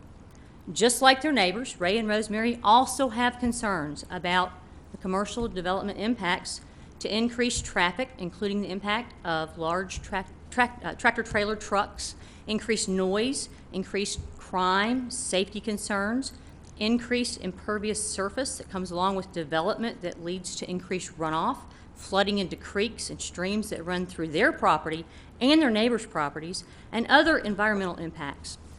Potential decrease in residential property values, and the fundamental change to their community and their way of life that this corner spot of commercial development would create that just isn't compatible with the surrounding community. Now, Ray and Rosemary recognize the same issues that their neighbors recognize. There is simply no need for a grocery store development in their rural residential community, especially since there is such easy access within a couple of miles to grocery stores both north and south. And there are better locations available for community development, commercial development in close proximity to the community that are already appropriately zoned. But what is even more concerning to Ray and Rosemary and several of their neighbors who are also impacted is the sewer issue. As was discussed in November at the last hearing, according to the Water Authority, sewage treatment is available. However, an extension would be needed at cost to the developer. Now, over the past several years, Ray and Rosemary and other neighbors have been approached by a company called Land Engineering and Development, LEED for short, regarding purchasing easement rights for sewer extension for this development. Here's a quote from a December 7th, 2018 letter from LEED. Dear Mr. and Mrs. Hagler, thank you for your willingness to discuss the access and sewer easement request with Land Engineering and Development over the phone. It's our belief that the offer we presented to you previously is fair market value for access and easement rights on the above listed property and substantially more than Henry County Water Authority will pay you if the project proceeds through the condemnation process. It is our desire to pay you the higher amount, and we respectfully request that you reconsider the offer. If we are not able to negotiate an agreement with you by December 31st, 2018, we will request on behalf of our client that Henry County Water Authority assume responsibility for acquiring the rights necessary for the sanitary sewer extension and begin the condemnation process.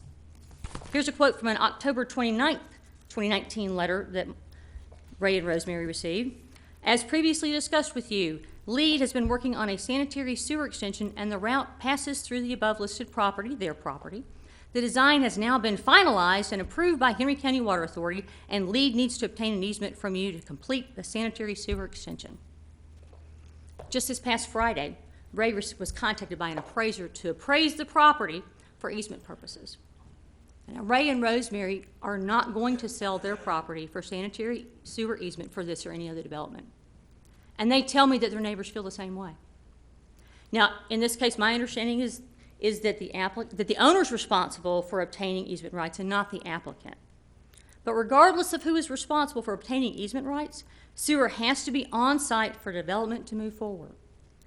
If easement rights cannot be obtained by the owner, Ray and Rosemary are extremely concerned that should this rezoning request be granted, their easement rights may be taken from them by the Water Authority through the exercise of the power of eminent domain, which would in effect be taking private property rights for private property development. As such, I respectfully request on behalf of Ray and Rosemary and their like-minded neighbors that the board either deny this rezoning request or table the rezoning request until the sewer issue is addressed, or require as a condition of rezoning that sewer to the site be secured through rerouting, not through their properties. Thank you for your time and attention. About 5 minutes remaining. Mark Paxton, 855 Stone Glen Court. I am also one of the homeowners that backs up across the street and the other farm who is being affected by the sewer. And just to kind of piggyback on, I don't believe there's any reason to approve this when they can't build if they don't have sewer. And I have the same concern if we approve it. We're just setting that precedent for, I understand you're not the body who will tell me if my land's being taken, but you're the first step in the county. If you approve this, we're one step closer to the Water Authority taking us to court and taking our land. My understanding, when that happens in a county, it should be in the best interest of the county. I don't see how this very small commercial development by a private developer meets that standard. To me, that's something like South Point being built, and you are creating that many jobs, that big of a tax base. That's when I believe a county could go to court and try to take a private landowner's land. And the same there, I brought with me also, this has been going on a while. December 19, 2018, I was offered $1,000. A year later, November 26, 2019, it was upped all the way to $2,500, which isn't even close to the percentage of land that they're trying to take from me. Thank you. At some point, we would just like them to either seriously negotiate with us or let's move on.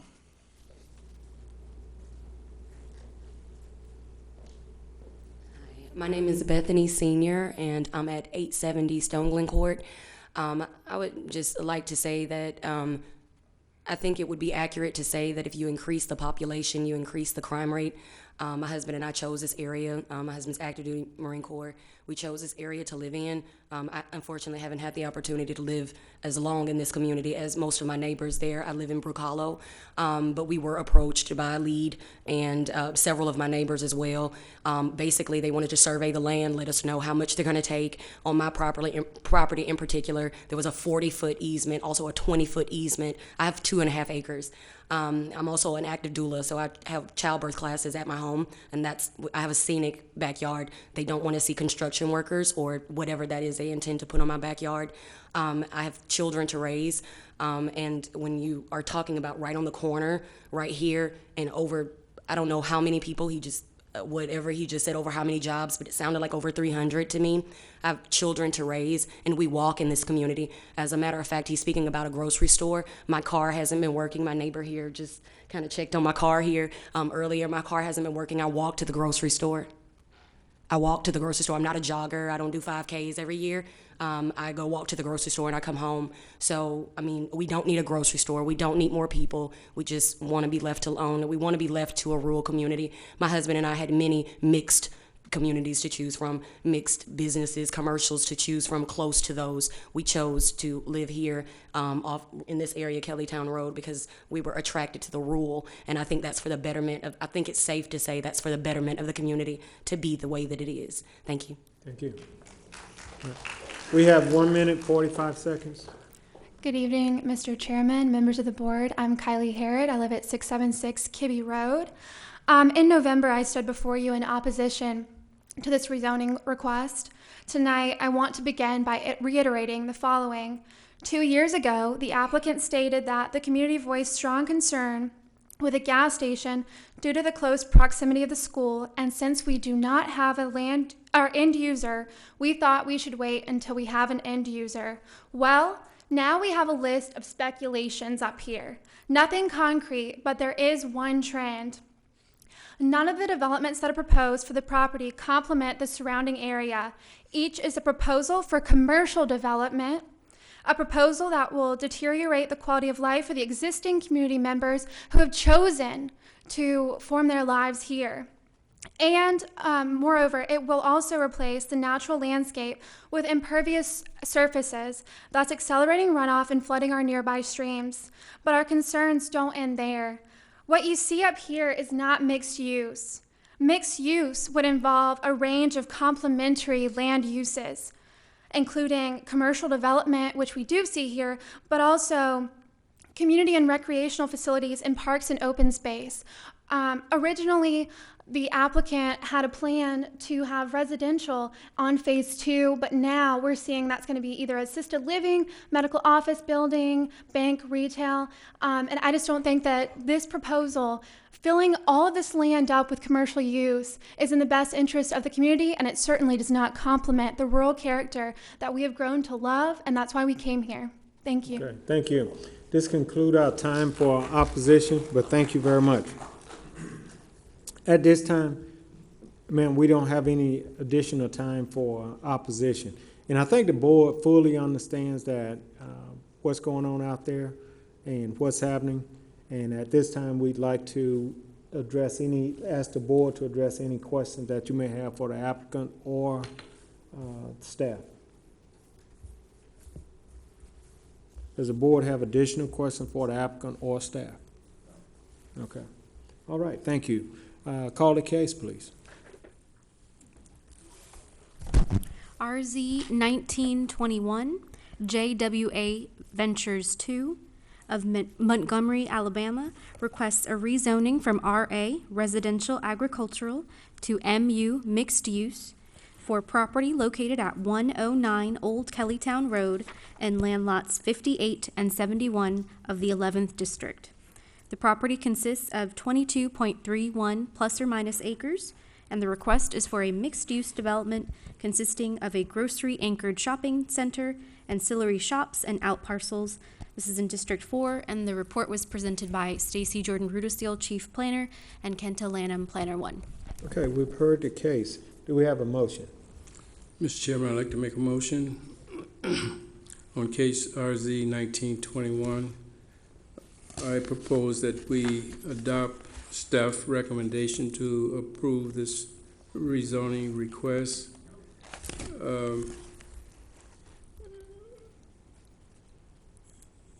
And also that the conditions recommended by staff also be approved with the changes specified here tonight. In addition, I believe that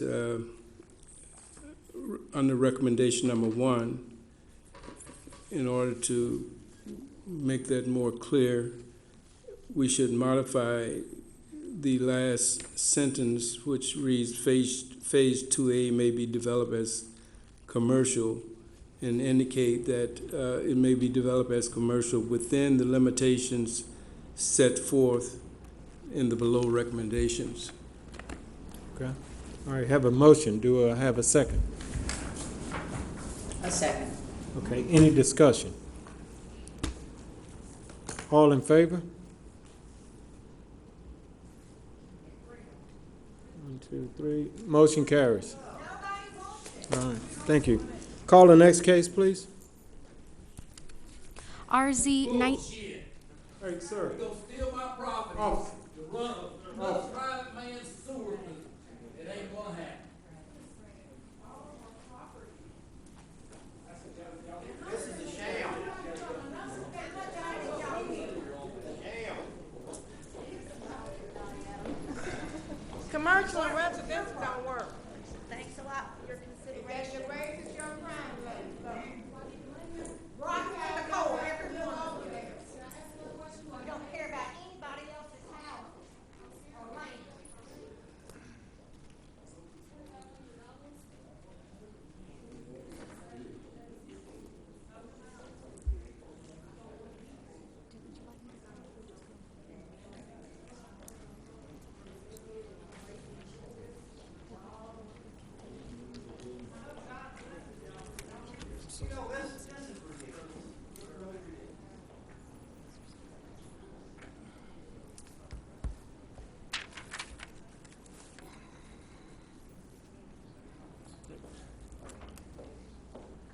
Okay, proceed with the next case, please.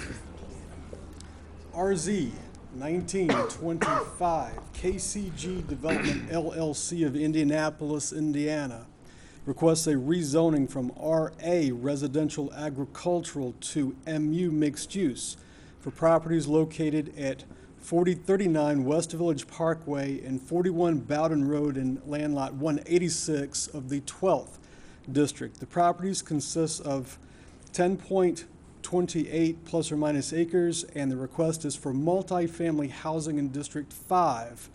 And the report is presented by Mrs. Yuitza Nieves and Kenta Lanham.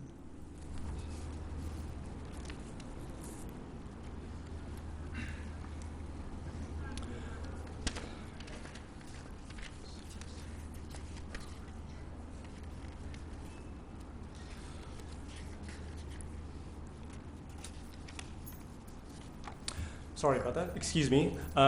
Good evening, Chair and board members. The rezoning request in front of you is for properties located at 4039 West Village Parkway and 41 Bowden Road, as highlighted on the aerial map in your exhibit books and on the overhead projection.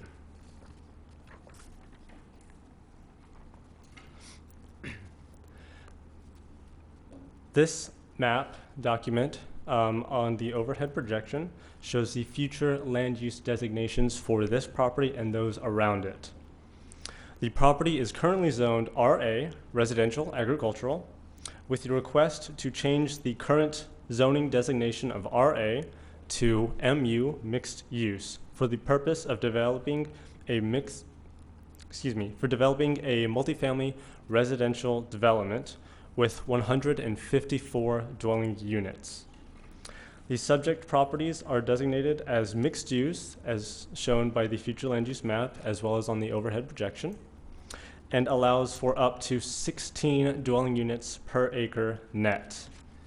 The proposed net density for this development is 15.9 dwelling units per acre net, and falls within the allowable density the allowable net density under the future land use designation.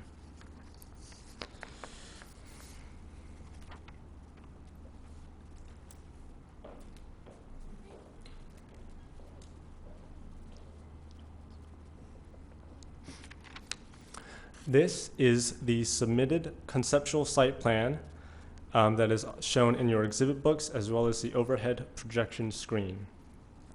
The conceptual site plan shows a number of buildings, one of which is a community building with a pool, as well as open space and a play area.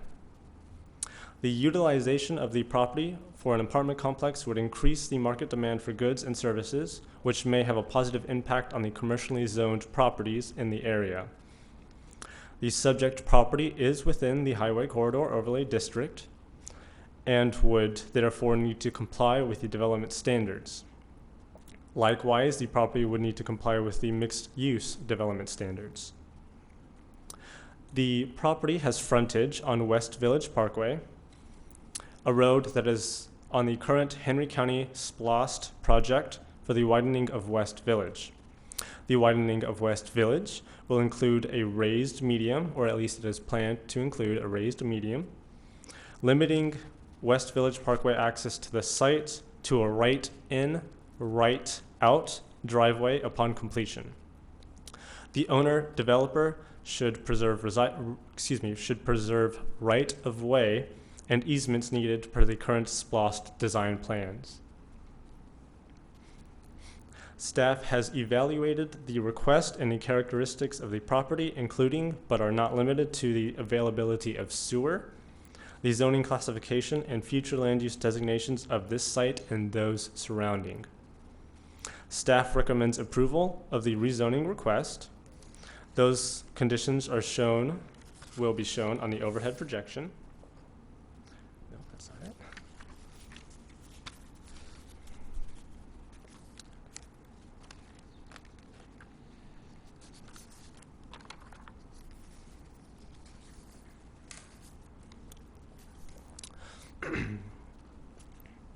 Those conditions are shown now on the overhead projection.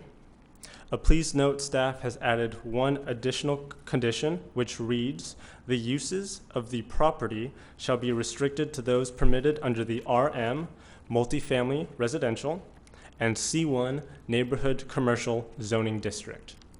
Thank you, and I will be happy to answer any questions that you may have. I have a few questions. One is that, now you did say this is within the overlay district?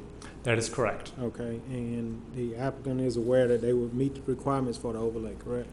I believe so, but the applicant would be able to provide further confirmation. And that was additional question.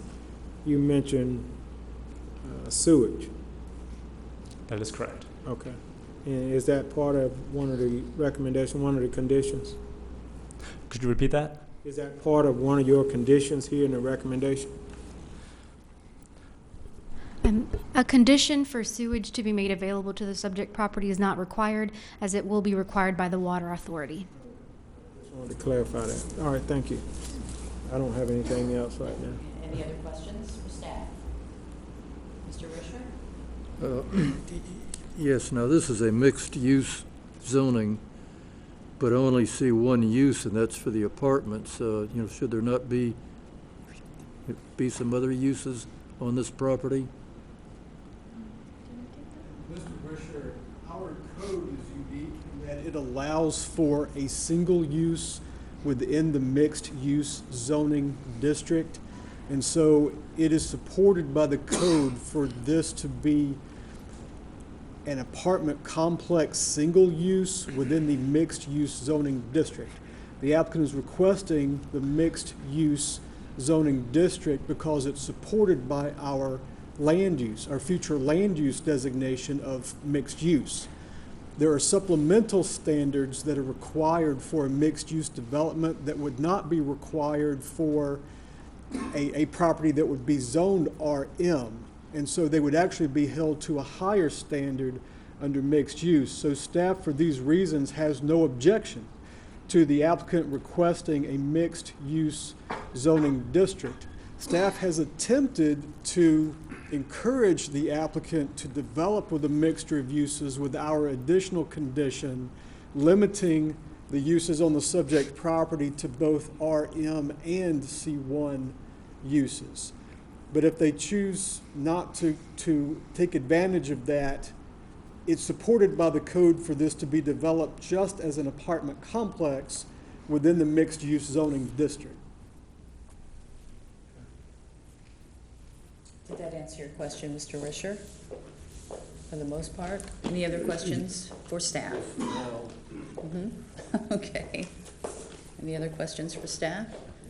All right, there are none, so we'll call the applicant. Please come forward, state your name and address for the record. Good evening. I was going to say good morning if right. you had lasted so much close. longer. So I will be brief. My name is Ellen Smith. I'm an attorney with Parker Poe. My address is 1180 Peachtree Street, Northeast, Suite 3300 in Atlanta. And I have the pleasure of representing the applicant, which is KCG Development. I will start with this only after sitting through what you've already heard. We are not requesting any variances or any change to your future land use map. We meet every requirement, including the Highway Overlay District requirements, and I'm pleased to be able to say that. This, I think, is maybe the least complicated of the projects that you will hear tonight, despite the question that you just heard, and I will give a more clear answer about why we have requested mixed use, which is exactly what staff has said, and with respect, and I appreciate their condition 13, we would be happy to limit the use to only multifamily if there is a concern that the applicant might do more than that. But just let me give you a little bit of background.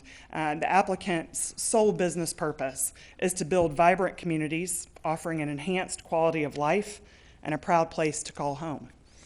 KCG has a proven track record of accomplishing this goal in multiple states, including Georgia. Residents consistently affirm their satisfaction with their communities as safe, clean, and the place that they are glad to call home. Why be attracted to Henry County then? Not only because so many people as you've already heard this evening, call it home, but because it is a strong and growing environment with a strong employer base, proximity to Metro Atlanta, proximity to the airport, and frankly, market demand. With virtually no multifamily product in the county that is new, we think, and you all can correct me, almost 20 years, if not more, Henry County is a prime opportunity for new multifamily product that meets your current zoning requirements, as this one does. With significant growth on the horizon, KCG sees a need.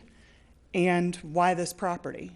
With all due respect, and this is the same map, you guys are going to have to do that for me. I'm not that technical. Thanks. This is the same map that was put up earlier. This is the future land use map. The property is highlighted in the green.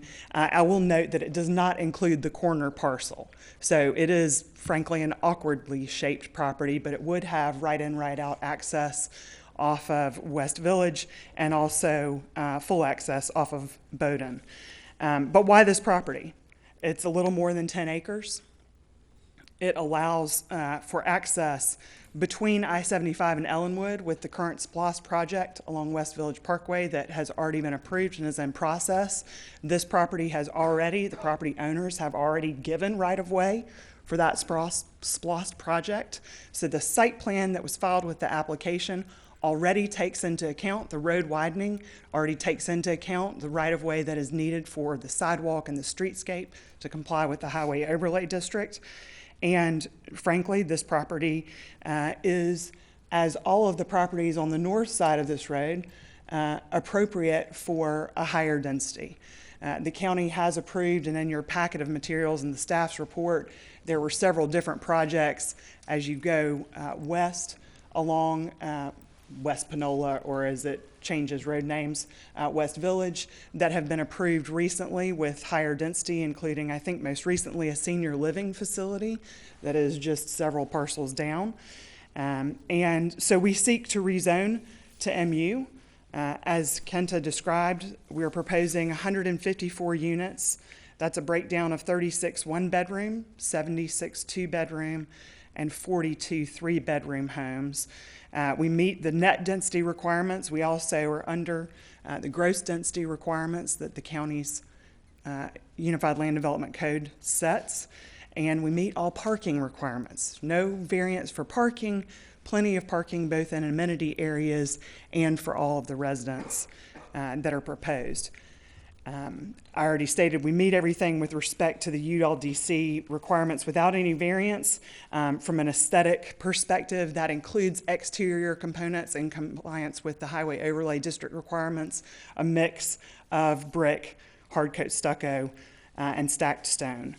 And the staff has reviewed the criteria, recommends approval with conditions. I just want to highlight a couple of things to clarify in the staff's report.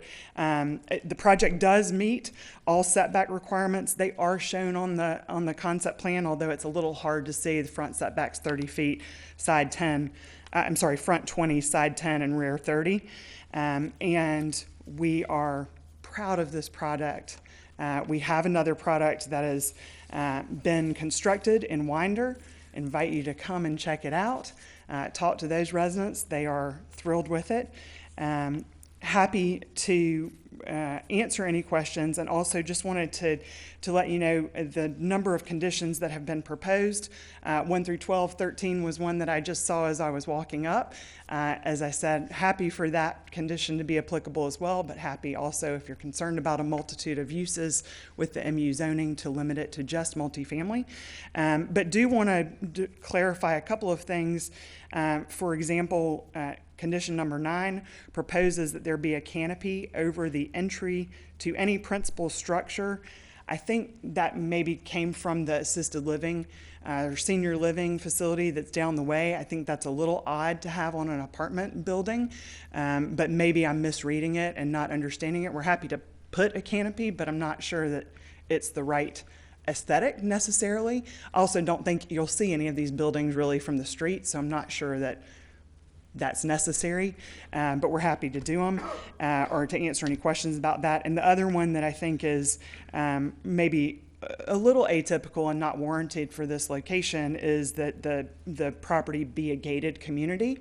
That's not something that the applicant asked for. It's not something that we need from a security standpoint. We have other security options. Happy to do it, but I'm not sure that it makes the most sense in this particular location or with the limited frontage that are along both of these rights of way.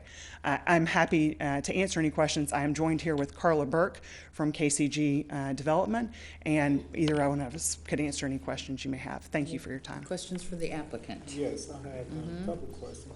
One is, now, do you have any displays of the actual, any of your projects elsewhere? Like I did not bring any with me, but I can give you our website link, and we have a multitude of them. Okay. Now, did you not acquire the corner lot, or why? We are not under contract to acquire the corner lot, no. Okay. And will the road be completed prior to this project being completed? I don't know. This project's timeline, if it is approved in zoning, most likely would start in roughly a year from now. It's a 14-month construction time frame.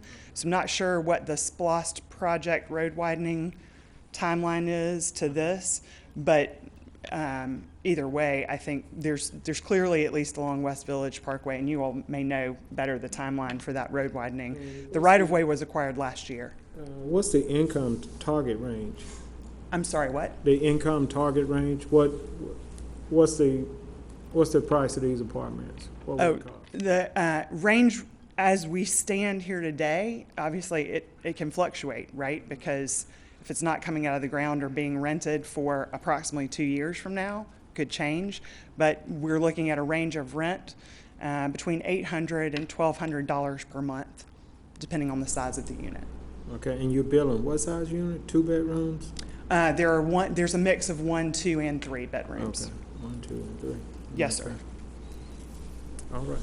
Okay, and I guess based on that, I have to refer to your project in Winder. What's your income? What's the rent rate there? I'd have to defer to Carla on that, and I'm Okay. happy to ask her to come up to answer that. I apologize, I don't know. Okay, all right. Any other questions? If not, I do. And I'd like to just go ahead and address the canopy issue with staff while we just kind of hit it. I'm curious about that canopy requirement and the reason for it. The canopy condition, which is condition 9, as well as condition 11 regarding the gated community, those two and a couple other conditions were borrowed from the RM rezoning that was just down, or rather it was down the street a little bit. And those conditions staff felt necessary to place on this development, on this request, so as to maintain consistency within the developments of this area and the nearby areas. I mean, I kind of agree with the applicant. The canopy requirement seems a little odd for apartments as opposed to assisted living. It's just a comment, thought. And I'm not sure about the gated community. Also, for the applicant, staff is asking you to include an amenity package. Yes. Is that something you initially didn't? We already do. And so the site plan already includes. So it's redundant. You had planned to do it anyway. That's Sure. fine. Okay. And it's a requirement of the overlay districts. Right. As well. Okay. Any other questions? Nope. All right. You may be seated. Thank you. Thank you. At this time, we have 10 minutes for anyone who would like to speak in favor of this case. Speak in favor of this case. Please come to the podium and state your name and address for our record. In favor. Yes, sir. My name's Richard Wood. I live over there on West Village Parkway.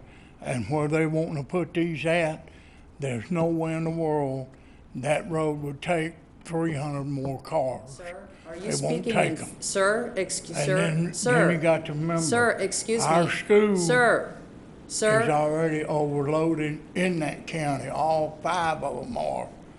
So that means that we'd have to get more school buses in there, more police department in there, then my taxes are going, school taxes are gonna go up, so we can upgrade the schools to take care of this right here. And that property that they're talking about has already been drug infested by the police going over there. And if you go out Bowden, there's a park right there, and they make drug buses there every day.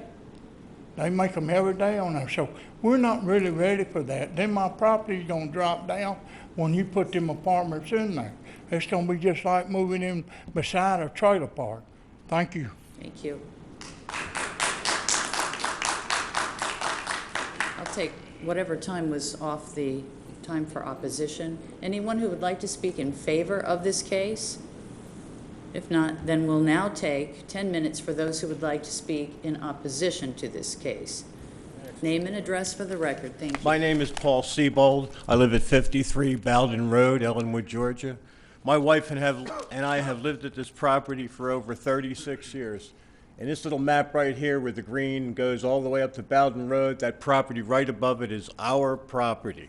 What they're proposing to put right here is definitely out of character with the neighborhood, regardless of what staff thinks, because they're not going to live there. Everybody on this area, everybody on this street is zoned RA. This is our zoning right now. Where can I show this so everybody can watch it? This is it right here.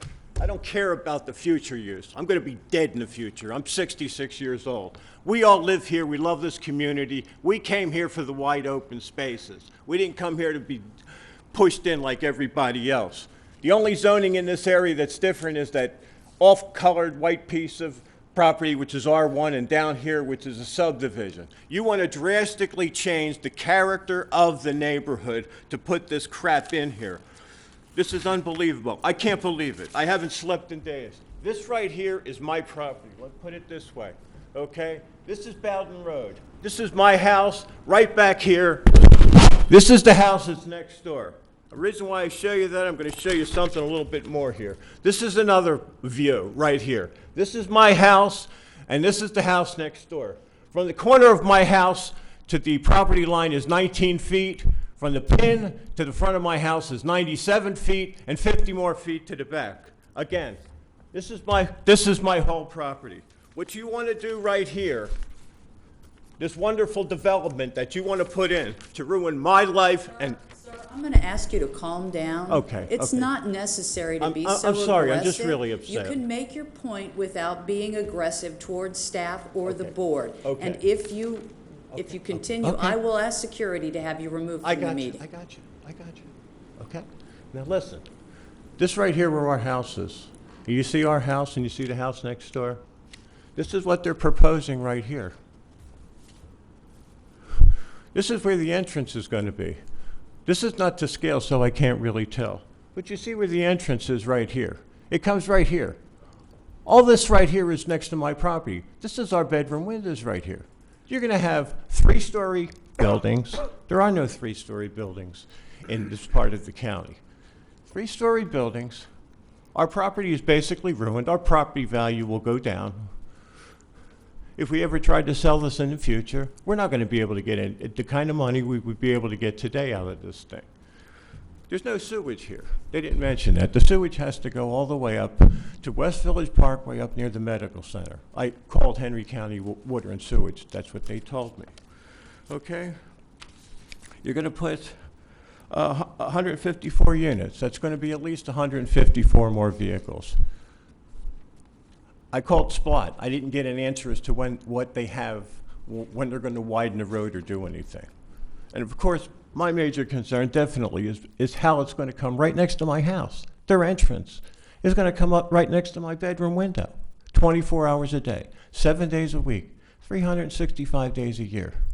All of our people in this neighborhood, we moved here because of the wide open spaces, because of how nice it is and how beautiful it is. This is going to ruin it. It'll totally change the character of this neighborhood.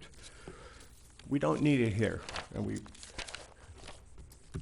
we would ask that you, that you deny it. I'm sorry. Thank you. Anyone else who would like to speak in opposition to this request? Hey. Name and address for the record, please. I'm Sandy Siebold, and I live at 53 Bowden Road. That's my husband, and I'm sorry, he's very upset about this. I wanted to ask you about a few things. First of all, when they put up the notification for the rezoning, they put the sign in the wrong place, and it took us almost a week to get them to move it to the right place. So it didn't give us a lot of time to prepare. Plus, the plans were not available to us until the 3rd of January, so I apologize that we were not able to get more of the neighbors riled up. The things I wanted to talk to you about were in mixed-use zoning. To me, is kind of vague, and my understanding from speaking to the people at Planning and Zoning is that once they get the zoning, they don't have to do anything of what they say. They can say, I'm going to put apartments there, but they can come in and put commercial, they can put retail, they can put shopping malls, hotels, whatever they want to that falls under mixed use, which is concerning for me. The development will alter the essential character of the neighborhood because there's currently nothing like that. As you can see, most of our neighbors have 1 or 2 acres or better, and most of us are single-family dwellings. All of those subdivisions are single-family dwellings as well. With apartments are generally occupied by transients, people who have no intention of staying. They rent an apartment for a short time period so they can come through and leave, so they have no ownership, no commitment, no investment in the community. They have increased crime rates, decreased home values. They want to add to our school district, and in their own words on here, it would take an additional 15 classrooms for the 372 additional students.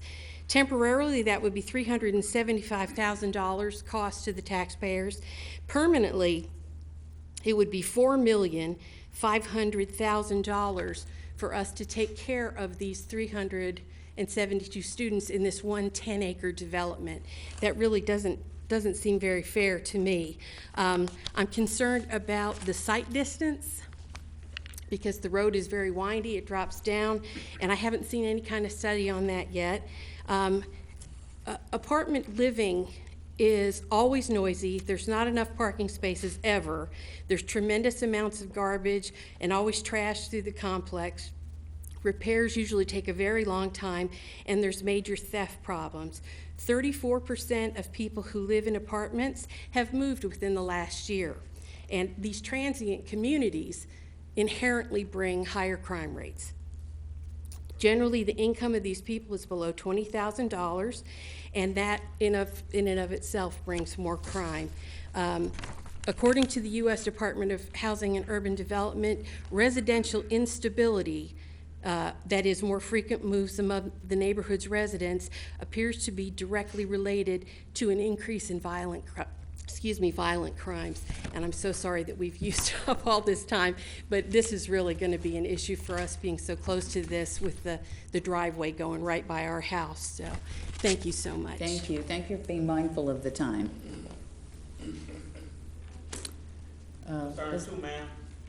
Does the board have any additional questions for either the applicant or staff? Mr. Risher? Yes, I have a question for the staff because the last speaker asked if there is any enforcement mechanism on something once it's zoned with conditions. If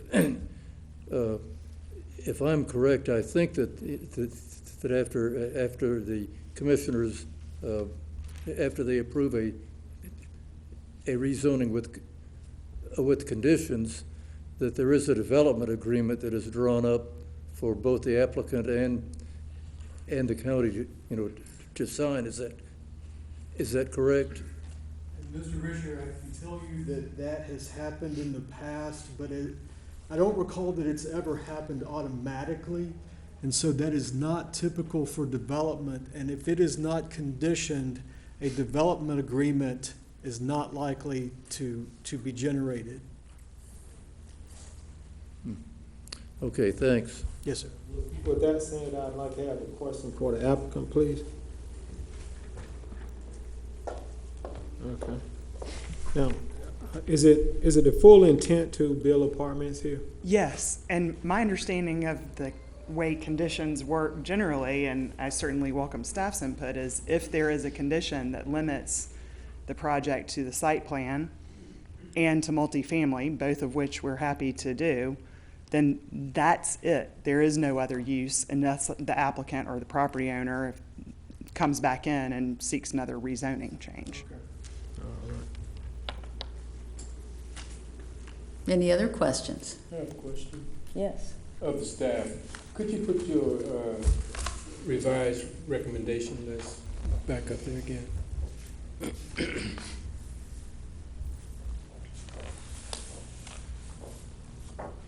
On the additional condition number 13, what precipitated that you add that condition?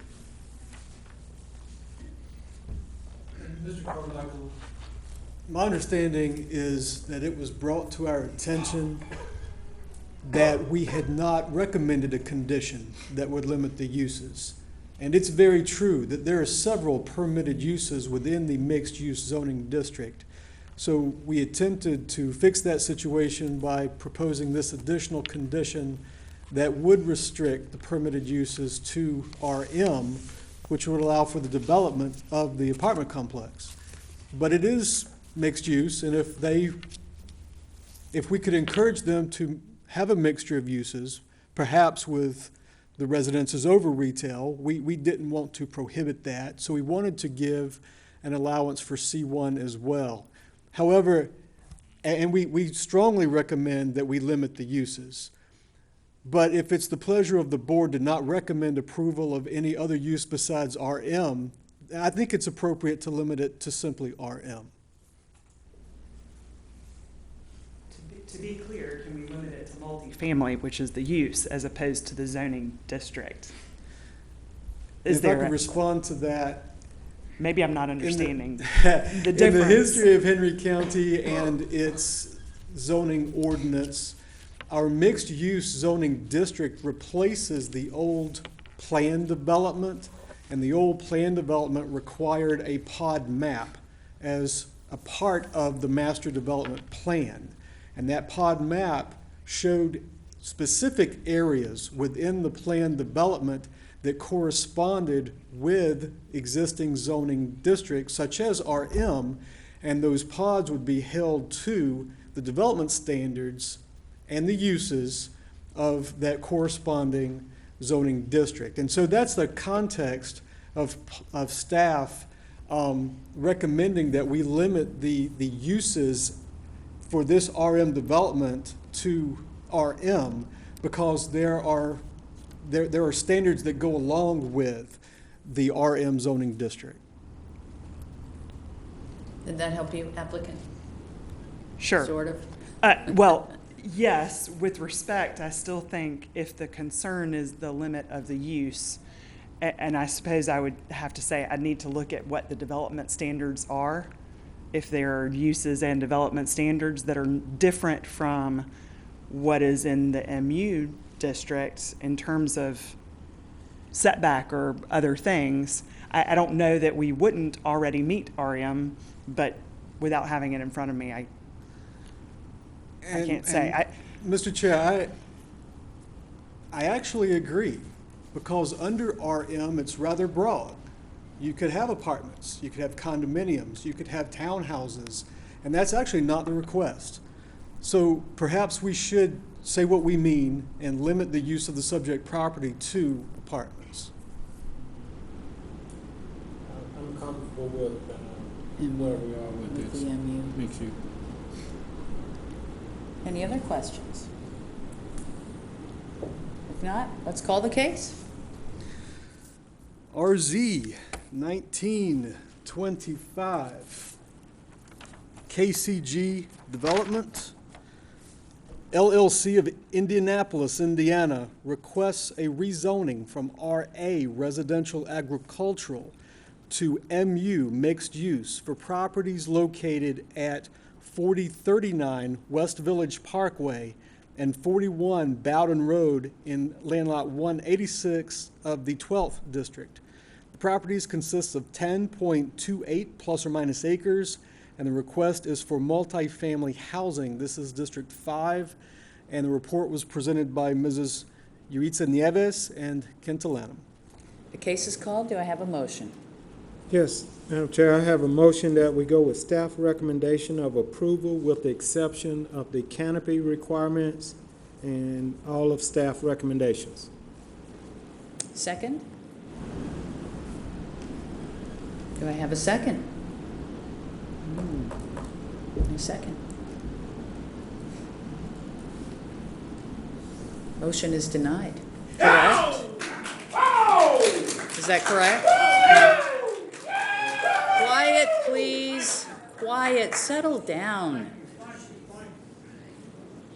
Similar to the situation that we had with Miller's Mill back in the summer, the Zoning Advisory Board is tasked with making a recommendation, and that recommendation, according to the Unified Land Development Code, can be for approval, approval with conditions, or denial. But we can't consider that what amounts to no action is automatically a recommendation for denial. Okay. So we really need to call for another motion. The case is called. Do I have a motion? Mr. Risher? I'd like to make a motion to deny the request. Do I have a second? I second. All in favor? Motion carries.